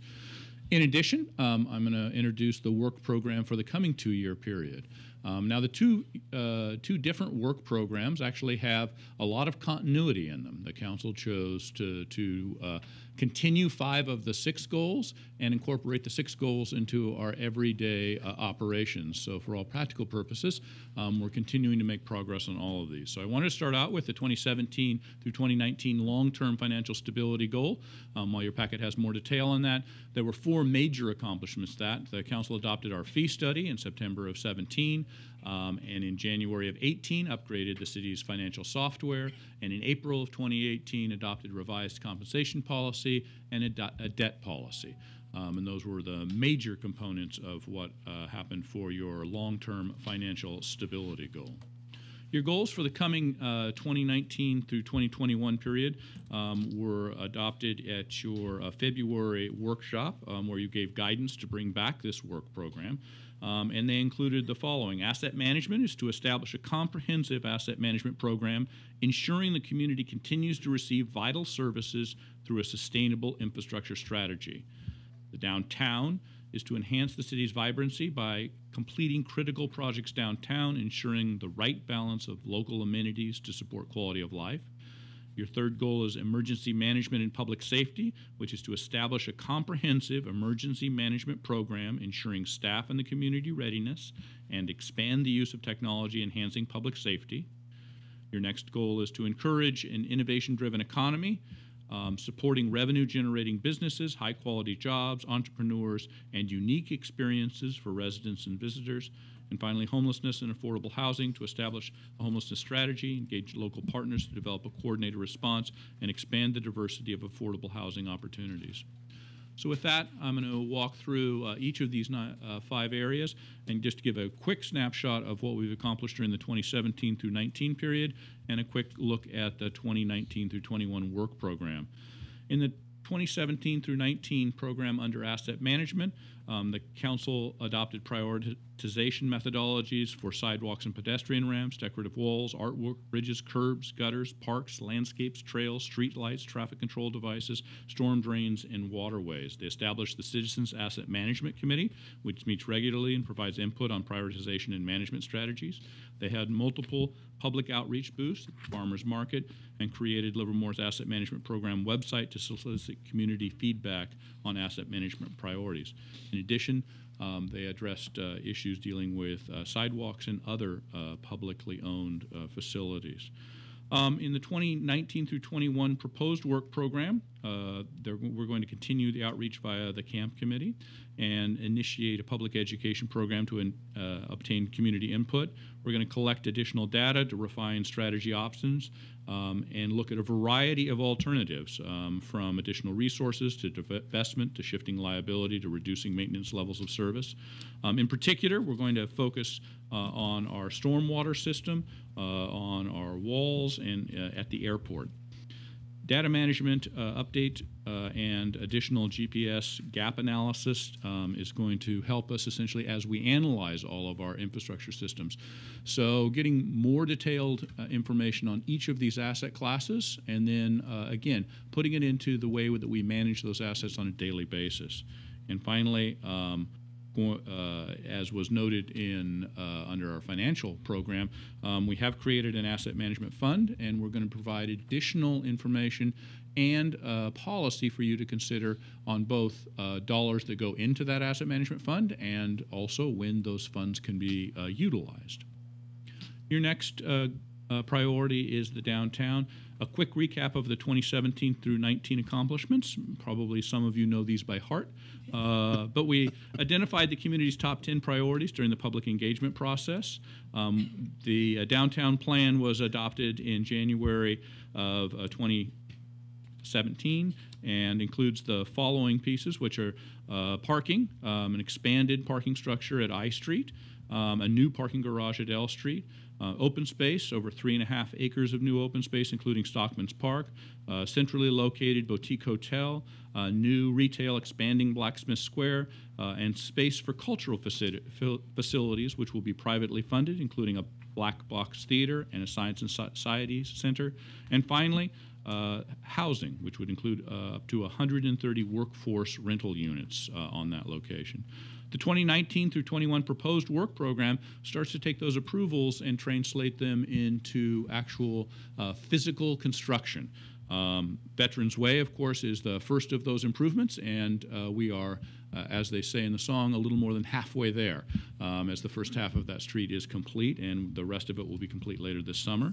We'll be doing I Street parking structure improvements beginning early next year. Stockman's Park will start construction during this 2-year period. The commercial buildings near Blacksmith Square and Livermore Plaza will all finalize plans and begin the moving forward. The hotel and related public infrastructure, including the drop-off area, will return through to you for their entitlements and then move forward with construction during this 2-year period. We'll finalize DDAs for the cultural facilities and completing lighting enhancement programs downtown. I thought that we had banned the word paseos. Let me mark that out. No charrettes and no paseos. All right, very good. All right, moving on. Emergency management and public safety. We're particularly proud of the significant progress we've made in this area. During the last 2-year period, we've hired a management analyst for disaster preparedness. The council approved the emergency operations plan and local hazard mitigation plan in January of 2018. A total of 35 senior staff have attended an advanced, intensive 4-day training on multiple hazards at the California Office of Emergency Services California Specialized Training Institute. Over 200 employees attended 5 internal workshops on topics such as disaster service workers, disaster preparedness basic, and financial planning for disasters.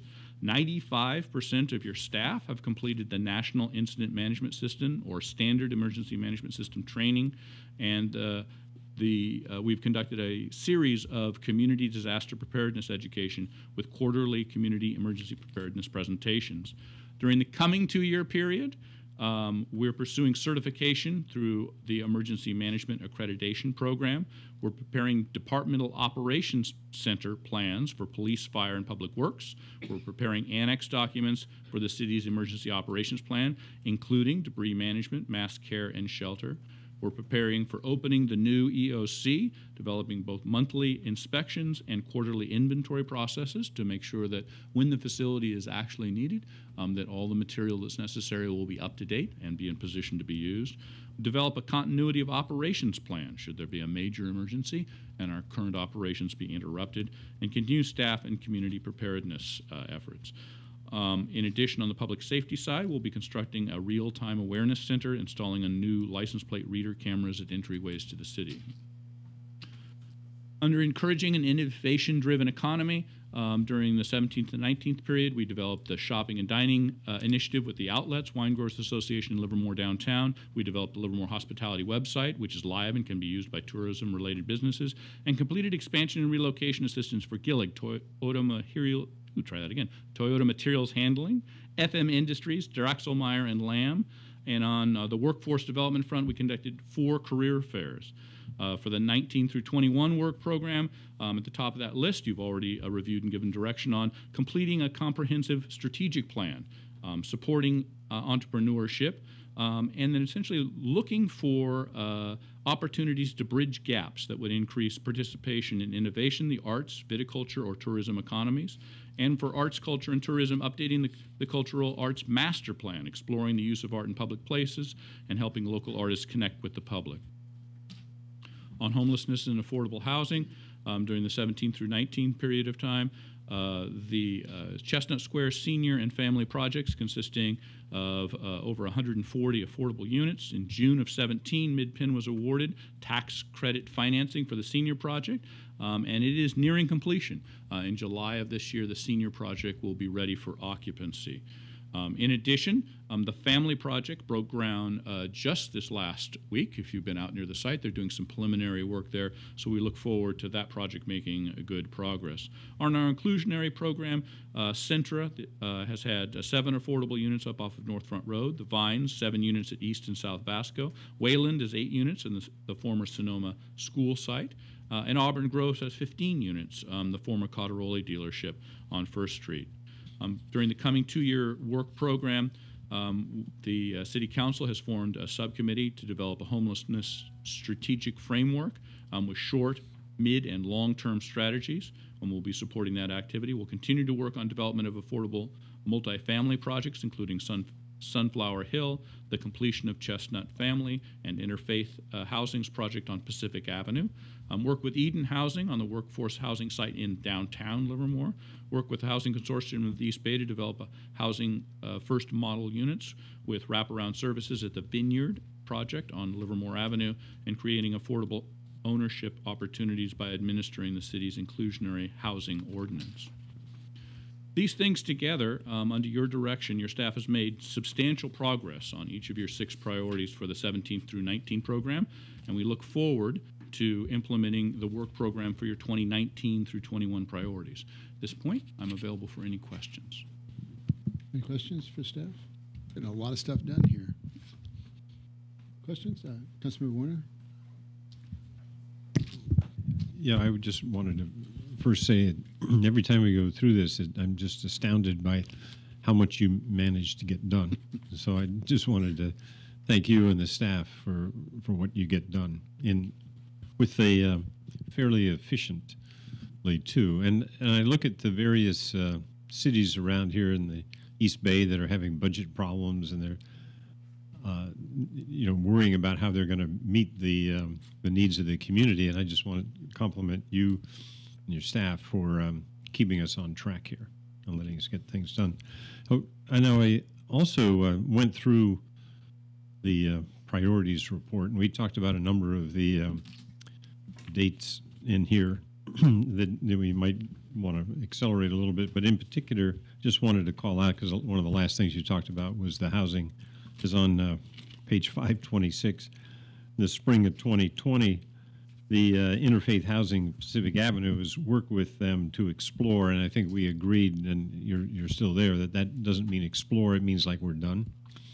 That's correct. In other words, what we're hoping to do by spring of 2020 is to have complete plans for entitlement. The explore language came from your previous goal there, and it was carried over directly, so we'll update that. Okay. Vice Mayor Carling? So I want to echo Councilmember Bob. Job well done with all this. I am curious, what's the status of Sunflower Hill? We haven't heard about that recently. Mr. Uranga can give us. Yeah, I saw him here, so I knew on that. So we'll give him a reason to come to the microphone here. Good evening, Council, Mayor. The Sunflower Hill project is currently underway. They've done their revisions to make the project financially feasible, and they will be applying for the low-income housing tax credit this coming June. And with a little luck, I think they have a very competitive application. With a little luck, we'll hear about whether or not they get awarded this fall, and then from there proceed with the development. So I know. And it's been a while since I talked to anybody from the developer. I don't remember. What's their name? Mid-Penn. Mid-Penn, yeah. Yes. It's been a while since I talked to somebody from Mid-Penn. At that time, they were looking to try and do downscope the project to save some money, right? And so are we going to is it necessary for us to review what the plan is or not? Fortunately, they did have to make some revisions because of rising construction costs. Right, yeah. There was about $1 million Right, that's what I remember, budget. yeah. And by restructuring some of the interior common spaces as well as eliminating a swimming pool. They were able to, that and a couple other things like that, they were able to reduce the costs to the point, and then went out and identified other sources of financing that might be brought in it. They were able to balance the budget. Okay, so but changes are minor in nature, and so those would be reviewed by staff. Okay, fine. They did not change the look, feel, number of units overall, or fundamental development of the project. That would have required returning to. Right, because I did know that at one point they were considering changing the number of units. Correct. But, okay, thank you very much. Do we have to agree on going past 11? Yeah, should we vote to finish up the agenda? I just want to say thanks. Yeah. Oh, wait. No. This is because we just hit 11. Oh, yeah, thank you very much. So I guess we need a vote to continue to finish out the agenda. So I'll move we do. Okay. I'll second. Second. All in favor? Aye. Okay, great. Thanks. Sorry, I missed it. Pardon? Now can I say Yes. thanks? That's all I have to say. Really, really wonderful. Well done. Great. Thank you very much. I said, as Councilmember Warner said, you guys are getting a lot done, but it's the great direction from the council and the consistent direction from the council that makes that happen, right? It's a big piece of it. We do need a motion from you essentially accepting your new work program. So the first part of it, the report out, is just informational. The second part is at your pleasure, essentially adopting this as our work program going forward for the 2-year period. Okay. Do I have a motion? I'll move we adopt this as a work plan for the next couple of years. I'll second that one too. Moves by Councilmember Warner, seconded by Councilmember Coomber. All in favor? Aye. Aye. Any opposed? Passed unanimously. Thank you. Okay, on to 6.02. We're going to finish the agenda up. This is the something that came up as the matters initiated while I was gone. Sneaked it in. The discussion and direction regarding encouraging community activities that celebrate diversity. This was Councilmember Monroe and Warner. Recommend we review and adopt the proclamation. Okay. So I've got. Sorry. Is Carl Wente still here? He left. I had a card for Carl Wente on 6.01. Yeah. Okay. Okay. So take it away. It's your item. Do I get to talk about it? Yes. So this came up for me as a matter of. Shortly after the shooting in Christchurch, which was just one of many that spoke to the increasing sense of violence that we live in. In fact, this is Monday after Sunday, and we could include. I just lost the country. Sri Lanka. Thank you. We could include Sri Lanka in that today, and I believe there was somewhere else last week. So I believe that part of our job as the elected officials is to speak on behalf of what we stand for as a city. And I don't mean to that we should speak to the whole world, but we can speak to what we as Livermore stand for. And so I thought that this was an appropriate time in this world to bring this out, just to speak to our values. However, while I think it's important to say the words, it's also important to have actions that go with those words, ways to bring people together, ways to actually mitigate the problems that exist, the problems of hate that lead to the violence that we've seen. And so what I did with Councilmember Warner and I walked through what that would look like, and it begins with a very particular statement of what Livermore was founded on whose land we were founded, on what the history is, and what we stand for as a city, and then what we stand against, and how we can move forward. In particular, at the very end, what I would like us to move towards is some specific actions that we can take as a city. One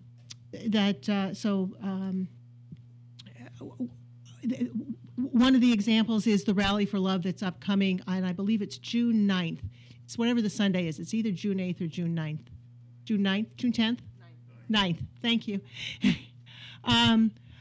Which is intended to bring people together and to see what we can do as a community to support that as we go forward. It's only by knowing each other, it's only by talking to each other that I believe that, and to doing it at the local level, that these kinds of things can be stopped. And we can act as a community to do that. Now, was I supposed to actually read that? Because I really hope I wasn't. Pardon me? Was I supposed to read the thing? No. Oh, good. Okay. So I did, yeah. Hang on a second. Okay, so with that... anybody else get to... Sure. Yeah, you're one of the co-authors.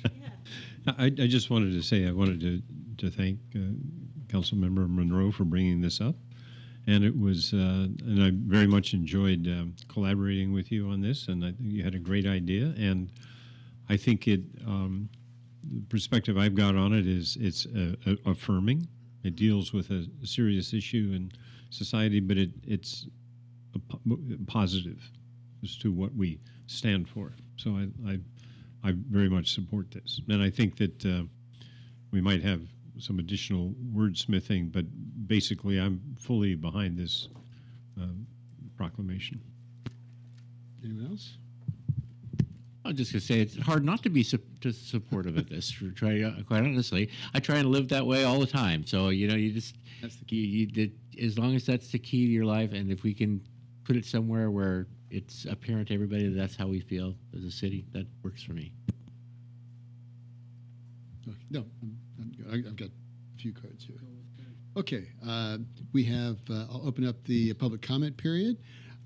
We have Mary Perner, Ellen Pete, Shana Pete, and Steve Goodman. So Mary Perner first. Oh, you know what? You guys work out how you want to get up here. I got 4 cards, and you guys decide where you're going to be. Good evening, Mayor Marchand and council members. Thanks, and to staff. Thank you very much for the opportunity to address you all this evening. I'm Shana Pete, and I'm the executive director of a local nonprofit, Partners for Change. I'm also one of the co-organizers of the Rally for Love, which is an event that has taken place for the past 2 years here in Livermore. And it's a cultural event that shows love and appreciation to the diversity that exists here in the Tri-Valley, but particularly based in Livermore. And in talking with you, particularly Mayor Marchand, I've heard you say, and I wholeheartedly agree, that the values that Councilmember Monroe detailed are in the DNA of this town, this city. And we have found a way to, given the tension that's existing in the world right now, bring ourselves closer together and unite ourselves around the concept of love, because, like Councilmember Coomer said, it's hard to oppose that. We're trying to focus on something that's universal and positive. And in support of the proclamation, I would just point out that it's important to live our values, live up to our values, and to put action behind the words. And the rally has attempted to do that for the past 2 years. We are looking at our 3rd year. We're expecting to, the plan is to be at the Bankhead Theater on June 9th in the plaza, and possibly have events that take place within the theater. I even have a letter here from, I have an injury, so I slightly mangled it, but it's from the Chris Carter, who's Director of Development for LVPAC, in support of this as well, and I can leave it for you all if that's appropriate. But essentially, we are hoping that we can partner with the city and get the support of the city. And in my view, that's 2 separate conversations, but we're hoping that we can find ways to make both of them work. Partnership could be a name, and in exposure and you know, kind of the PR aspect of letting people know that this is an activity that the city supports. Also, it's a way to have it not just be a day in isolation, and to have it be something that we live into day after day, year after year, whether that's through other forums for conversation or for coming together. And we're hoping that whether it's always through the Rally for Love and its related events, or whether it's the city's day of service, or even the World Culture event that just came up, there might be other ways that we can partner with the city. Support could be, and I'll be brief, support could be financial. It could also be with providing security for the events, or helping with the insurance for the events. We've been doing this on a shoestring, but its impact has been very, very notable and meaningful. And I know that this may not be something that's budgeted at this time, but for basically $2,000 or less, we've been able to pull off the event for the past couple of years, and it should be the same in this year. And we are, I stand in strong support of the proclamation and would urge you all to do the same, and hopefully to find a way to support our event. Thank you. Thank you, Ms. Pete.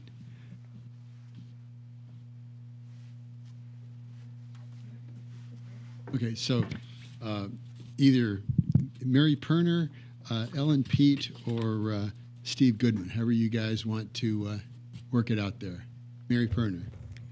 Hi, well, we did have to start with Shayna. Okay. Thanks for letting me speak this evening. Good evening, council members again. My name is Mary Perner, 3717 Kerrigan Common, 2 blocks down.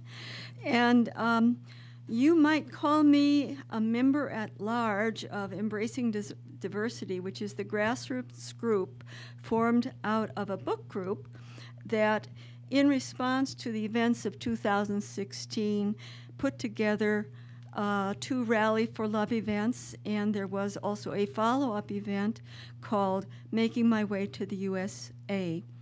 These very successful events celebrated our rich cultural stew here in Livermore, promoting inclusion and mutual respect. I support Shayna's request that the city partner through its involvement with the Bankhead Theater with our efforts to do a 3rd Rally for Love, and that in some way we meld our efforts to walk the walk as well as talk the talk. That's basically my message, and I hope in some way you can find a way to do that. Thank you. Thank you. So Ellen Pete and Steve Goodman, take your pick. I wasn't expecting to be here so late, so I didn't fill out a card. Oh. Can I give you a card late? Okay. Okay. Just state your name, please. Sure. Leah Grace. Okay. I am an interfaith community chaplain here in Livermore. I've been here living in Livermore since 1995, so I'm a newcomer to many. And I'm also on the leadership committee of Interfaith Interconnect. And part of my responsibility is to see ways in which we can bridge secular communities with our faith communities. And I'm happy to have been participating with this event since its beginning. And one of my responsibilities has been to get youth involved. And the first year we had an interfaith youth group. And if you know youth, they're young and they're very busy, but to get them engaged in an event like this has been a very easy task. They participated in the first year and as well as the second. And if we can get our youth involved, I think it's definitely an event worth supporting. Thank you very much. Thank you. Ellen Pete or Steve Goodman? I'm not Ellen Pete. I'm Steve Goodman. The hour's late. I know that. And I am not known for brevity, but I will be. Just wanted to say, as a longtime Livermore resident, I'm not a newcomer. Love this city. Although we have not always agreed with everyone, I celebrate the differences that we have. Tonight was an example. I didn't see a lot of shouting before, but it was unfortunate. But if we can just try and come together and show the benefits of what Livermore has to offer, and if you can help in any way, we really would appreciate it. and staff has been working hard, and probably at the gym early in the morning. And I just want to say thank you for allowing us to hopefully partner with you and for celebrating what's great about Livermore. Thank you. Thank you. And you must be Ellen Pete. I think I am. By process of elimination. Okay. Thank you, Mayor Michon and council persons. And thank you, Mayor, because you have been at both of the previous two Rallies for Love representing the city. So I want to enthusiastically support the resolution or the recommendation that's been made. And if the city votes for this, it's a formal way of saying that Livermore citizens do not promote the us versus them mentality regarding our neighbors. City support can come in a number of ways and a number of stages, as have been mentioned before, and I'll mention a couple of others. One easy way would be to expedite the permit procedure and waiver the cost of it if possible. It would be a good idea if you pass this recommendation to have city staff serve on the planning committee of Rally for Love now and or in the future. It would be a good idea to incorporate Rally for Love into existing events already going on in Livermore and to plan for others and extend it all year. And of course, that will cost additional money, but it would be wonderful to have many, many events throughout the course of the year. And if we do that, it would be necessary to have additional financial sponsorship. The planning committee, for the most part, has contributed the $2,000 or so for the first two. And we're going to do it again this year, and would hope that as we expand it over time, we would get your tacit support as well as financial. Thank you for listening. Okay, thank you very much. With that, I'm going to close the public comment period. You had mentioned some wordsmithing. Well, just real quick, if I know it didn't go so well the last time, but I want to ask these guys one question. You talked about the 2K for this, and do you have the nonprofit set up to accept contributions? So we have been able. Should I come up here? Yeah. So we have been able to partner with Asbury United Methodist Church, and they have kind of helped us collect donations that were made, and they put it into a restricted fund for use for the rally, and also the insurance that is required in order to use the public space they have underwritten. So what I was trying to do is give you an opportunity to, while on camera, to say how people could contribute to this. Yes. So if people would like to contribute, it's possible to do so through a donation to Asbury United Methodist Church of Livermore, and to specify that it's for the Rally for Love. Thank you. Well done. Okay, and so then I'll go to the, I think there might be a wordsmithing or two that somebody might want to do. A little bit, yeah. Anybody else? Okay, so thank you very much for your comments. As I said, I've spoken at both the Rallies for Love, and if you recall, the first thing I said to you when I was asked to speak there is, I didn't just want something where somebody comes together, hold hands, and then walks away. That I wanted a change of mindset, and I wanted a commitment for people to change and to serve the community. This mindset of service. And I loved your comment about we need to do this at a local level. And that's absolutely.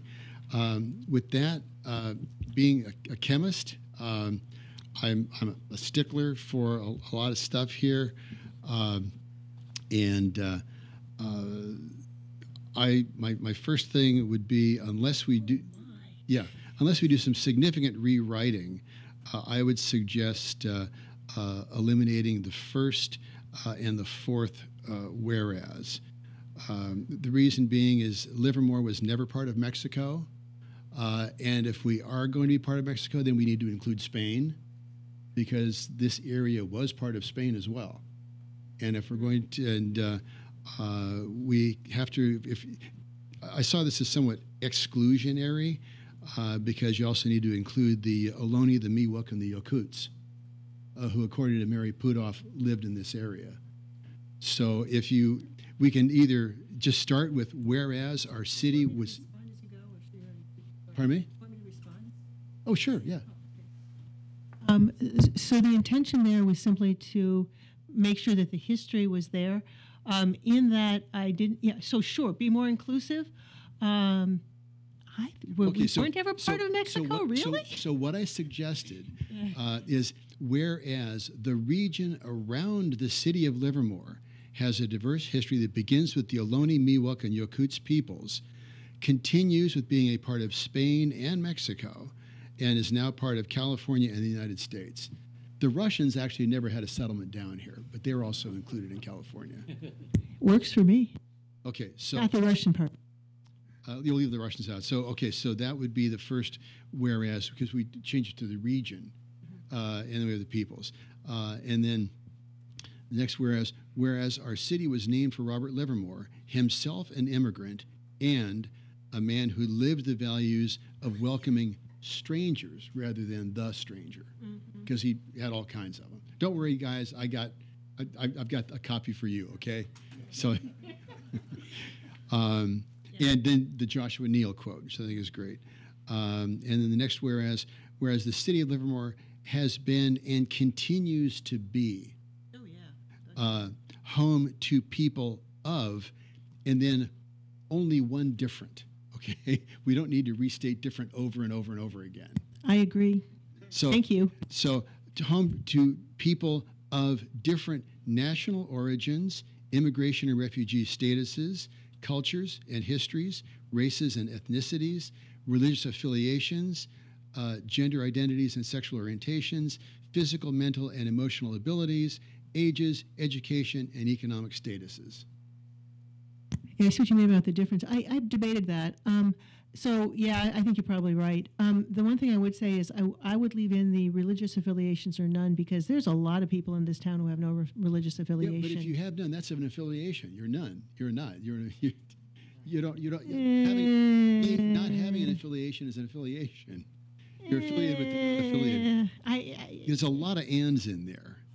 You can take the ands out.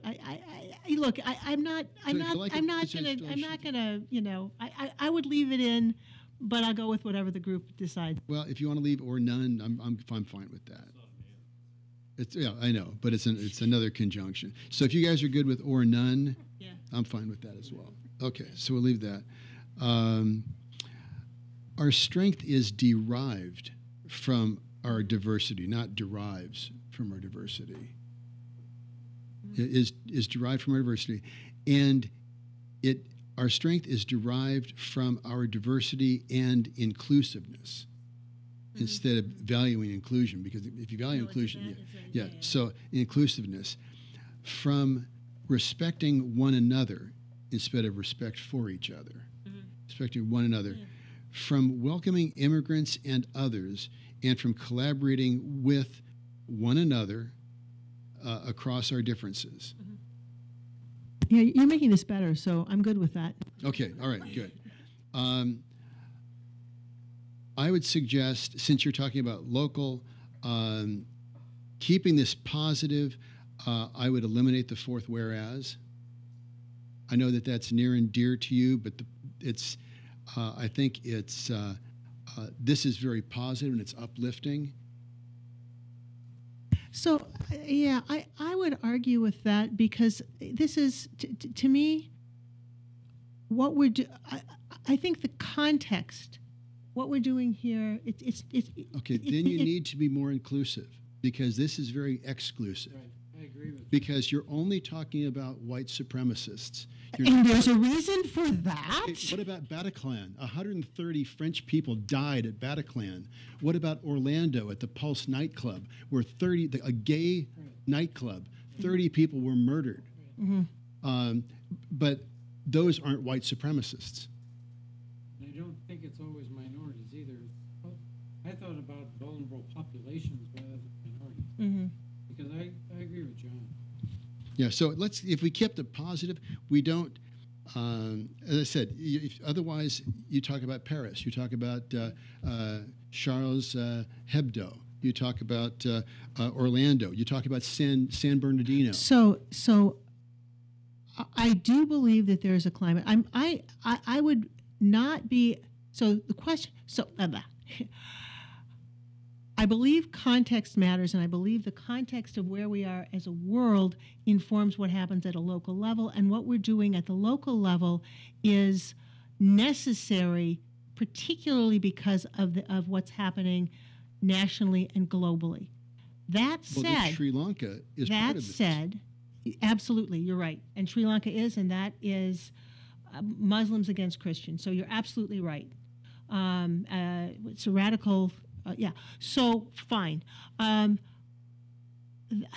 There needs to be a way, I believe, to speak to the hate against vulnerable groups. Well, and that's what we talk about in the next paragraph, the next whereas, and you say we, and who is we? You say we believe that as a city. If it's the council that believes this, let's call it out as the council. So I think originally one version of this did have the council, because I do think it's the elected officials. Right. Yeah, so I would put that in. Yeah. It says, whereas the city council believes that a city can best stand against bigotry, intolerance, and hatred. And instead of using the word enacting, because you don't enact a value, you live a value. And so the city council believes that a city can best stand against bigotry, intolerance, and hatred through leading by example and living our shared community values of inclusion, welcome, and respect, and by developing common ground in venues that allow us to talk and work together in service to each other and our community. All right, I like it. Okay. I got it. Don't worry. I got it. And then now, therefore, the City Council of the City of Livermore stands against acts of, I couldn't decide, hate or hatred. Yeah, I think I had some trouble with that too. Pardon me? Hatred? I went back and forth. Okay. Let's go. Acts of hatred, and supports community efforts which invite residents to learn from each other, encourages activities such as, and then I have the Rally for Love, the Diwali Festival, the Philippine Barrio Fiesta, the Sikh Harvest Festival, the Native American powwows, the Rally for Families, the Interfaith Thanksgiving Celebration, which is wonderful, the Hispanic Folklorico Gatherers, and others, all of which bring members of the community together to celebrate diversity and support the integration of immigrants and other new residents in the community. Because these are all the things that I have attended. And let's not just call it out the Rally for Love or the Rally for Families. Let's get everybody in there, because every one of those, you know what? I forgot one. The LAAC International World's Fair.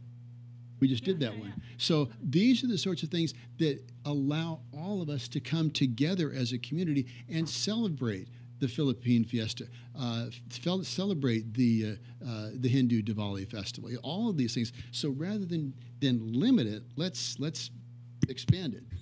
So I'm just going to say is I think those are wonderful changes. Do we have to modify the font size? Actually, no, because if we do a couple of deletions there strategically, we can actually make it work. One of the things that in putting this together, in talking with various people, only one city council member, just being clear, was the idea that I would like to find a place for the leaders to actually take action in this, not just attend, but to, so one of the suggestions was host a forum, that the city council members could host a forum on on some of the issues around.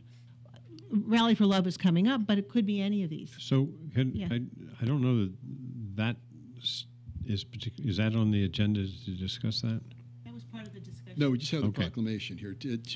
The City Council stands against acts of hate and supports community efforts which invite residents to learn from each other, encourages activities such as... No, but what I was thinking of is there are two things that are kind of going on here. One is let's align on the language, and then the separate I thought where you were going was additional actions. Well, my understanding from talking to the city manager is that this was part of, that this was the time to talk about that. Is that correct? So yeah, you have two things in Okay, play at the moment. even if it's two things, can we finish the first? There you go.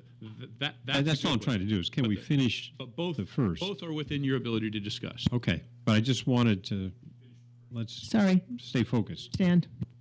So I move that we accept the mayor's revisions. But Bob, do you want to? I don't know that we settled on. The fourth whereas. I was okay with the rewording. So, no, after his rewording of it took care of my objections. Well, okay, so I had deleted the fourth. Right, I understand that, and what you include, the way you changed the one that was the fifth is now the fourth, I felt encapsulate. Oh, okay. So I see what you're saying. So whereas the city council then, okay. So you're okay with deleting the fourth. I'm okay with deleting the fourth. Very good. Because what you did with the fifth, which is now the fourth, which is awesome. Yes. It was pretty good. I'll give you that. I believe took care of that. And our city attorney is impressed by the humility that's up here. Yeah, and I think we just needed to. On whose part? We just needed to have all of us simultaneously edit it, up on the screen or something. Okay. But I'm good with what I heard. Okay, I will get you a red, So blue, can I get and green lined copy. Can I get a second? Okay. So unfair. Okay. Can we just clarify that the motion is to accept the proclamation with the mayor's proposed edits? Because I heard accept the proposed edits, but not the proclamation. All right. Okay. So we're good with that. All right. Yes. Very good. Any discussion on the motion? See, we really do read this stuff. And thank you for your comments tonight. Those were very helpful and certainly appreciate that. Any discussion on the motion? All in favor? Aye. Any opposed? Better not. Okay. Very good. It passed unanimously. I just realized that I had a question on 6.01. So let me just go back real quick. Do we have the staffing necessary in place? Because we're doing a lot of stuff, and particularly around the housing and homelessness. Do we have sufficient staffing, the right people in the right places for that?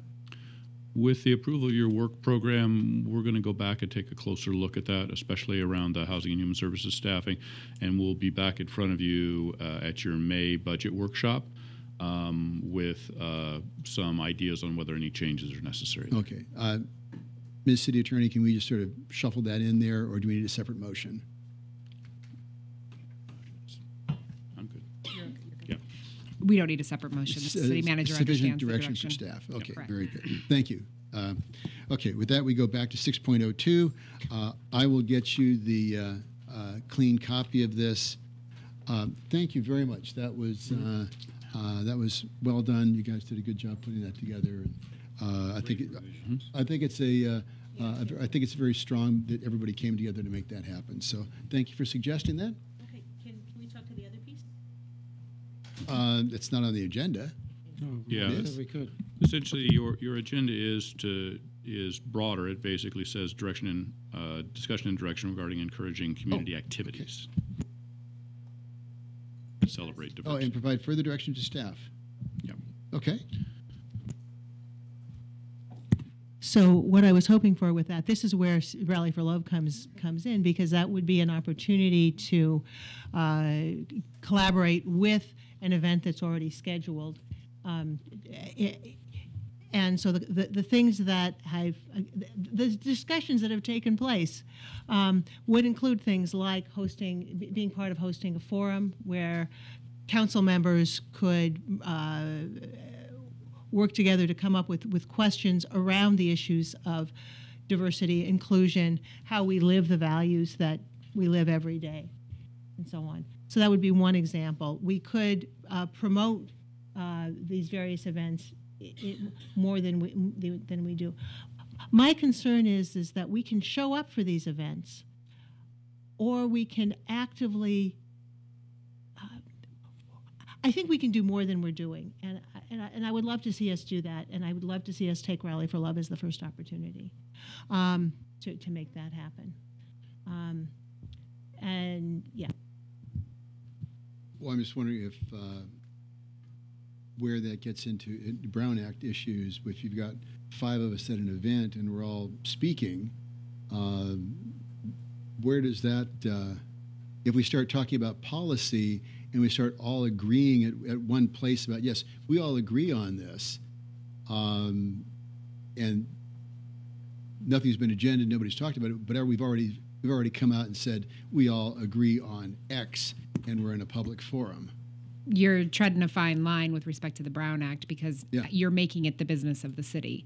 So in the event that you have more than a quorum, you would be running afoul of Brown Act unless it was a publicly noticed event. So can I make a suggestion?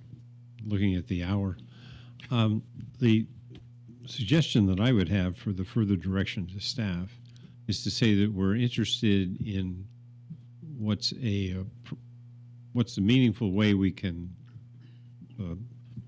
provide further support. But I would like to have you guys come back with some recommendations as to what we can do, and so we don't try and work all of this stuff now. But I think it's both in terms of the council's participation. I mean, the 3 things that I've heard, like the council's participation, staff's participation, and perhaps some kind of monetary support.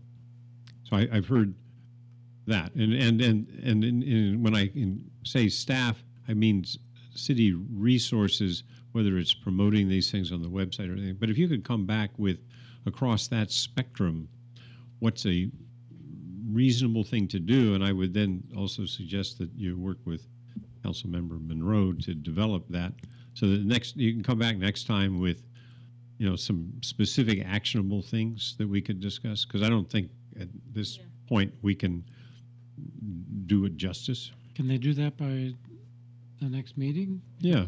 I mean, it's not that, well, I don't know. I mean, this thing is in June, so well, we only have one meeting between now and... Well, if they can't do it by the next meeting, we certainly can't do it now.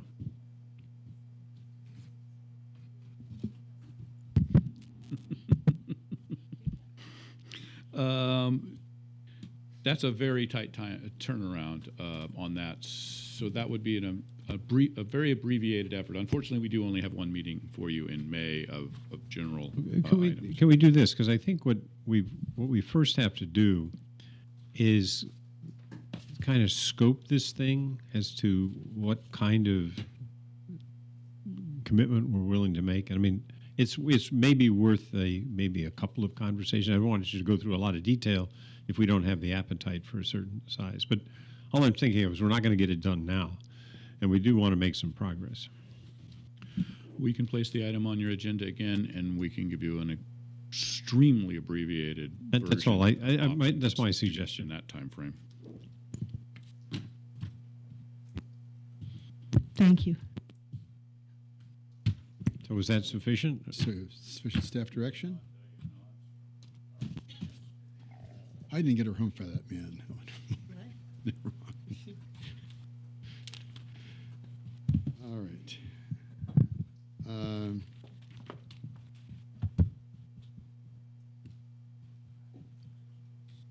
With that point, considering the hour, it's not. I want to make one matters initiated. One matters initiated. Okay. We won't do a report out. Okay. But let's do matters initiated. I know you did. We'll get it next time. Just bring that next time. The problem is too much good stuff. Yeah. Okay.